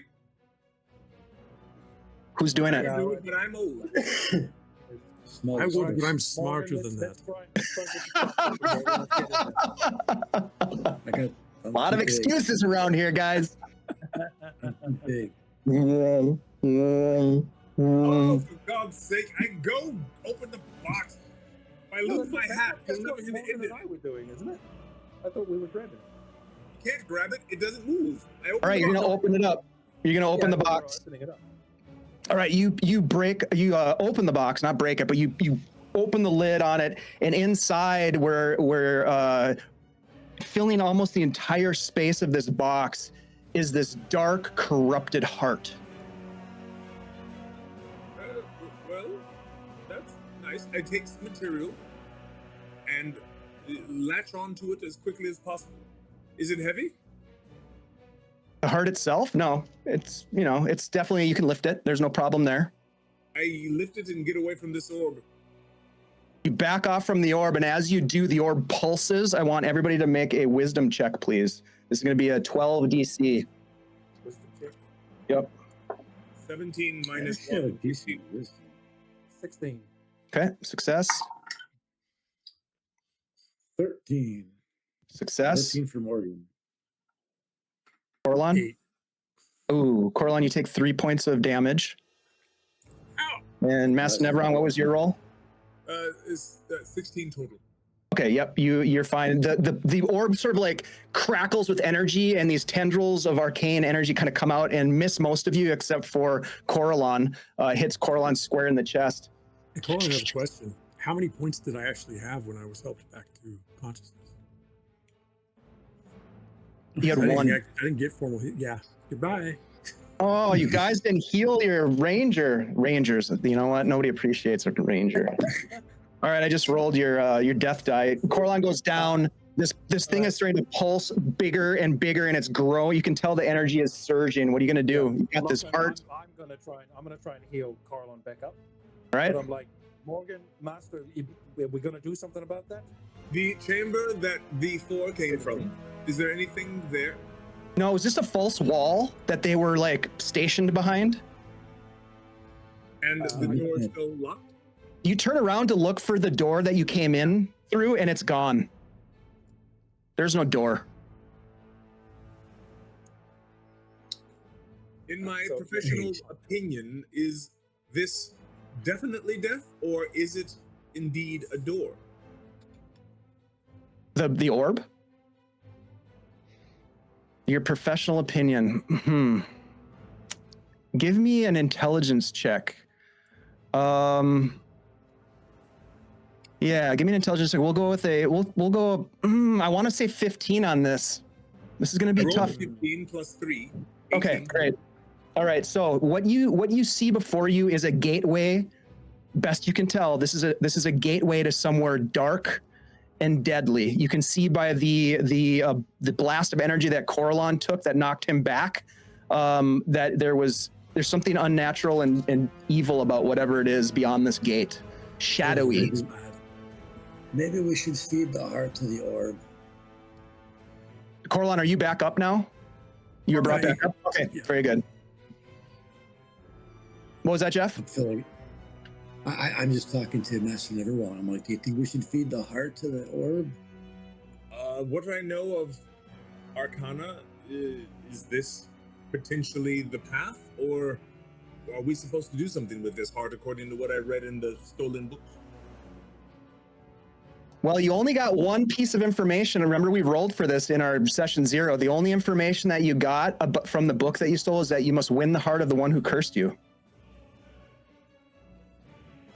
We have the heart. We beat it. I don't get it. Can I take a look at the heart? Like, can we?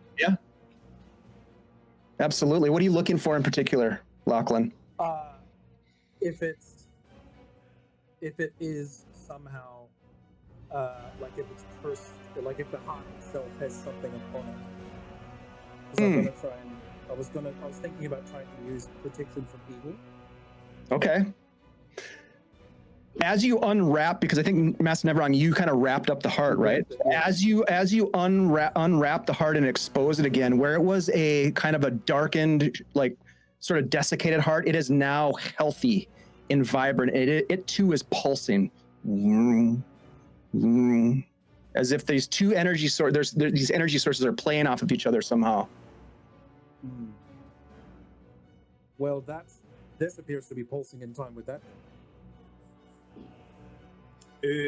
Does it do anything in particular as it gets closer to the orb or further away? So do you hold it up towards the orb?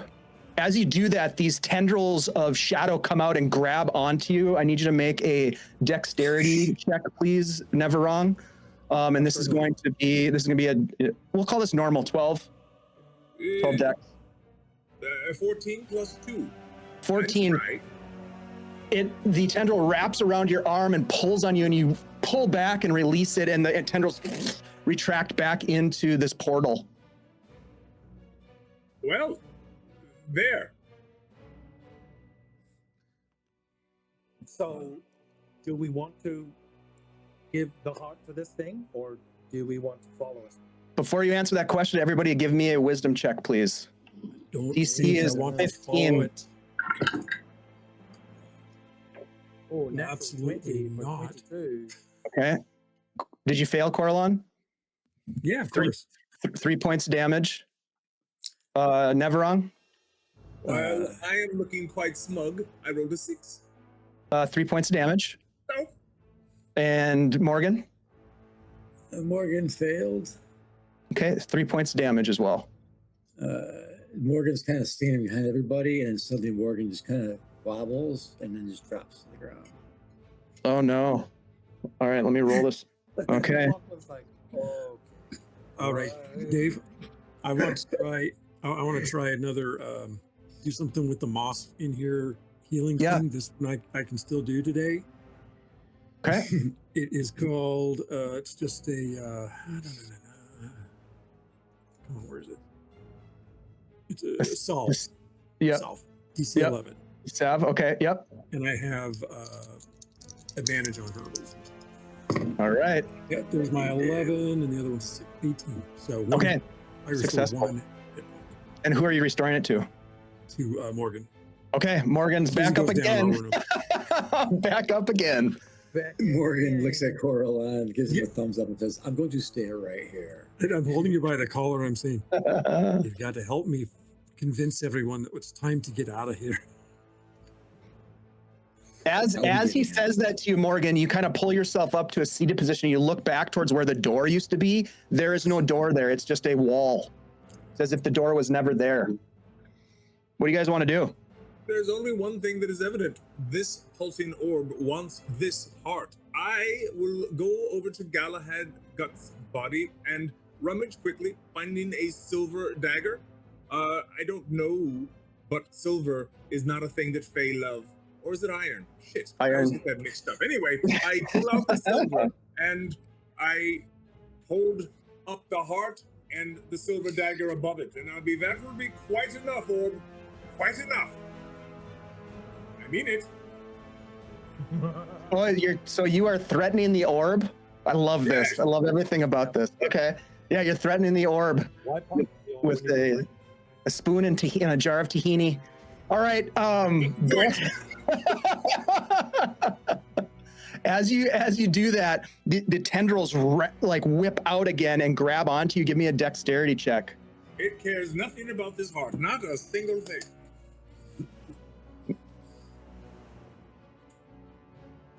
13, 12 is 15 total. 15. You manage to take a step back and avoid the tendrils as they come out for you. Well, any last ideas before I throw this right in its face? Master, never wrong. Give it the heart. Why don't we go with it? No, there's.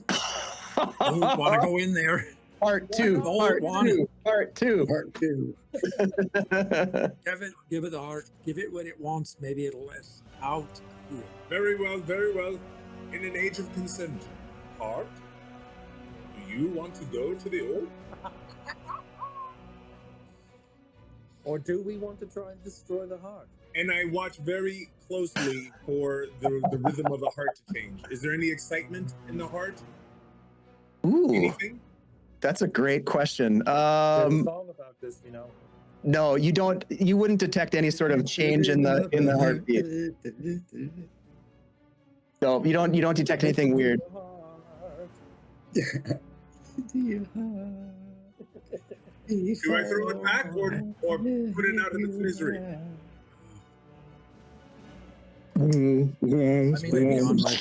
ahead and make a dexterity, everybody a wisdom check, please. Hey. We're at a 15 DC now. Okay. 15. Plus Hey, Oh, wait, how- 17. Plus there was 20. So. Success. What'd you get, 15 Neveron? exactly. 15. Morgan? I got a 16. Okay, so you guys all guys managed to dip out of the energy that blasts force as this orb continues to grow, filling up the space. It seems to me it comes down to one of two things: destroy the heart or give it over. Interpret the words from the beginning. We won the heart. The honored do not rest their fealty by treasure and blood. The honored do not walk alone. The path endures beneath watchful eyes. Gotta love the eidetic memory. No, it's right there on the wall. It's just right there. Just read it. All right, I guys, what are you say- gonna do? What are you I gonna say do? we feed it to the orb. One, Okay, we have two, one vote. 2 for feed, 3 for feed. Yeah. Dear orb, fuck it. All right, you throw the orb with all of your energy that you can, and as you do, those tendrils come out and they envelop the heart, and they pull the heart in, and it just sort of like slowly. And as that happens, this orb begins to close. And when it gets to a small, finite, minuscule dot of black energy, you hear an Big bang. ancient voice say, "A debt accepted, a favor owed."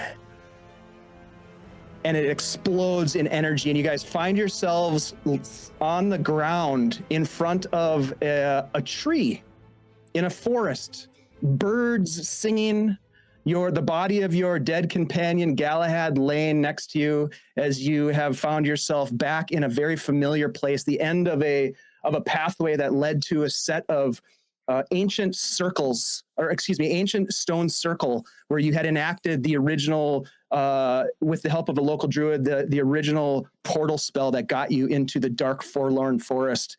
And now you find yourselves having succeeded in dispensing with, at least, the heart of the hag. You look at yourselves, the Corlon, the wings that you once bore are gone. You look down at Galahad, the hollowless eyes that were once there only moments ago now have the eyeballs wide open, just staring at the sky, totally dead, and so on and so forth. The rest of you having recovered from the curse, and you look around the space and it looks more cheery, it looks more vibrant and alive, and you have, my friends, for all intents and purposes, succeeded in the first part of your quest. But now, a debt accepted, a favor is owed. And that, my friends, is where we're going to go ahead and end tonight's session. That was a well-fought battle against the evil lord who had been actually banished to this very remote part of the Dreadwood forest, and you guys found the tomb and enacted the ritual. Morgan looks at Coralon and says, "Hey, I heard the town of Cornerstone's got a wild boar problem." No. Yeah, well, No. they can keep it. They can have it. Thank you guys for hanging out with us. Thanks everybody for watching and for the donations. We really appreciate it. I had a lot of fun. These guys are wild and wacky, and I was wondering what you're going to do with the holy water. I was wondering what you're going to do with the silver dagger. And so you guys were awesome, very unpredictable for sure. Let's go around the table quick. Have you guys go ahead and do tell us where people can find it. If you have stuff going on that you want to plug, please take that opportunity. We really appreciate you being here and helping us with the fundraiser. And then stick around, folks, because we're going to raid into Lord Gazumba's channel next. So let's go ahead and start with Alan. Yes, kia ora. I'm thoroughly strange Alan Henry. I'm all over the place. You can find me on socials as Alan Henry _official. I do a lot of performance capture. If you saw the film Cocaine Bear, I was the bear. And I'm King Kong and the Scar King in the last couple of Monsterverse films. Funnily enough, I did a little bit of work on Captain America Brave New World, and so I appreciate TJ's work. I mean, I appreciate TJ as a performer anyway. You're awesome, TJ. So yeah, I'm kind of around doing bits and pieces. And yeah, you'll next see me here on Guild Superior as I GM a game of Scum and Villainy with Dave and my wonderful friends from New Zealand. Hell yeah. Can't wait for that. Cannot wait for that. Thank you so much, Alan, for being part of this. I appreciate you very much. Let's go next to Scottish Jeff. Whew, hello, I'm Scottish Jeff. Usually you'll find me here playing the occasional game, or like next Tuesday, it's coming Tuesday, continuing our story of the Outlaws of Greyhawk, where I'm playing Cooper Mason, a former soldier turned lawman, not exactly a nice guy, but we don't know why. But this was fun. Holy shit. Wow. Yeah, that was fantastic. You guys were all great. And thanks to everyone who donated and kept their ass out of the fire for the most part. Worthy Yeah, those cause. level ups were clutch. Getting those level ups, that was very nice. Thank you so much, guys, for that. But thank you, Jeff. Thank you, Dave, for inviting me again. Absolutely. Always a pleasure to have you, man. It's my third year participating with the thing, and I think my second year with Dave as a DM. It's a great cause and such a warm and welcoming and generous community to be raising funds like they do. So it's just a real honor to be part of it. So thank you, Jeff. Let's jump next to you at GaryCon. Yeah. TJ. TJ, thank you so much for taking time to be here. Appreciate you. No, of course, you guys. Thank you so much for joining us for this really, really fun adventure. And GM, thank you so much for GMing such an amazing. My pleasure. You're a great storyteller. It was a really, really fun, really, really tense adventure. You guys, thanks for supporting St. Jude's Hospital charity. I'm TJ Storm. I'm an actor. I'm currently, you can see me in Captain America Brave New World as the Red Hulk, the alter ego of, I don't want to spoil it for you. Well, whatever. But you can find me on Instagram or you can check me out at my school. It is Mind's Eye Tribe, Action Actors Academy at mindseyetribe.com. Thank you guys again for supporting us, and thank you for the extra level. That actually helped. We didn't have web until that level came in, so thank you so much. That was a masterful use of that spell too, by the way. That was great. That spell is people, man. Thank you. You have great watchers.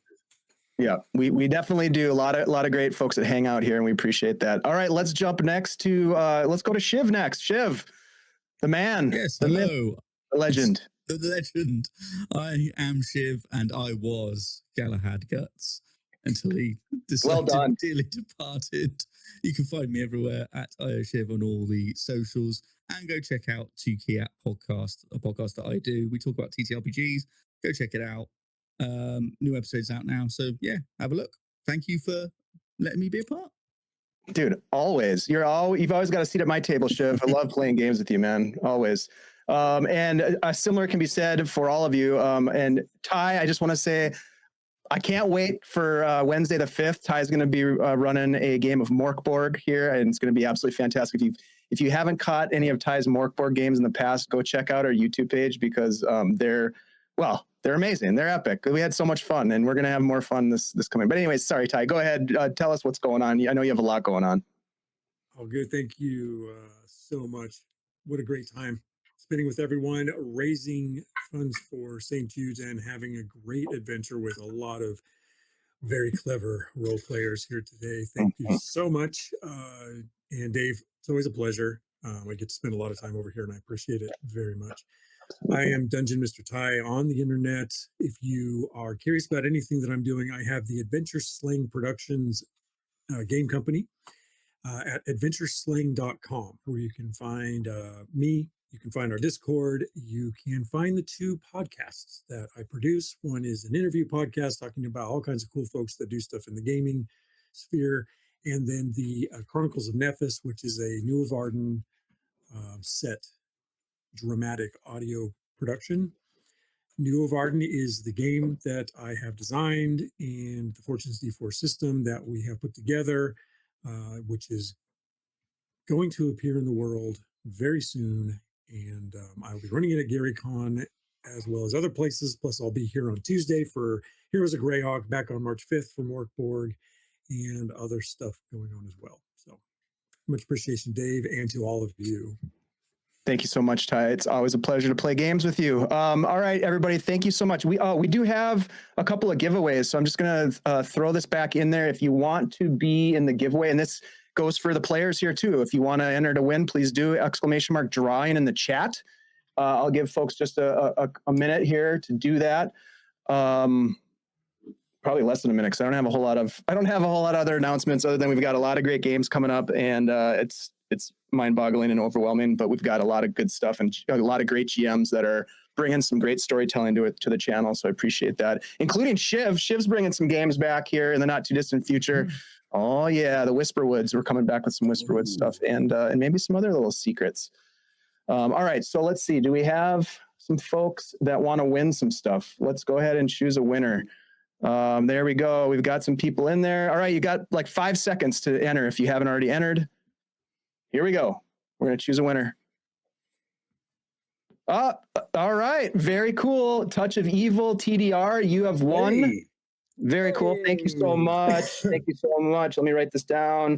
I will connect with you, Touch of Evil, TDR, and get you your code for $10 off. And then I'm going to go ahead and roll another winner because we have 2 of them. So let's go ahead and roll a second winner. Phantom NJ. Phantom NJ is the second winner, and I know Rob well, so we'll get that to Phantom NJ. Welcome, or thank you very much for being part of this. Okay, guys, I am blown out, and it's time to pass the mic here to our friends over at Lord Gazumba's channel. So thank you all for being here. We love you. We appreciate your generosity and your support. We will see you next time. Thanks a lot.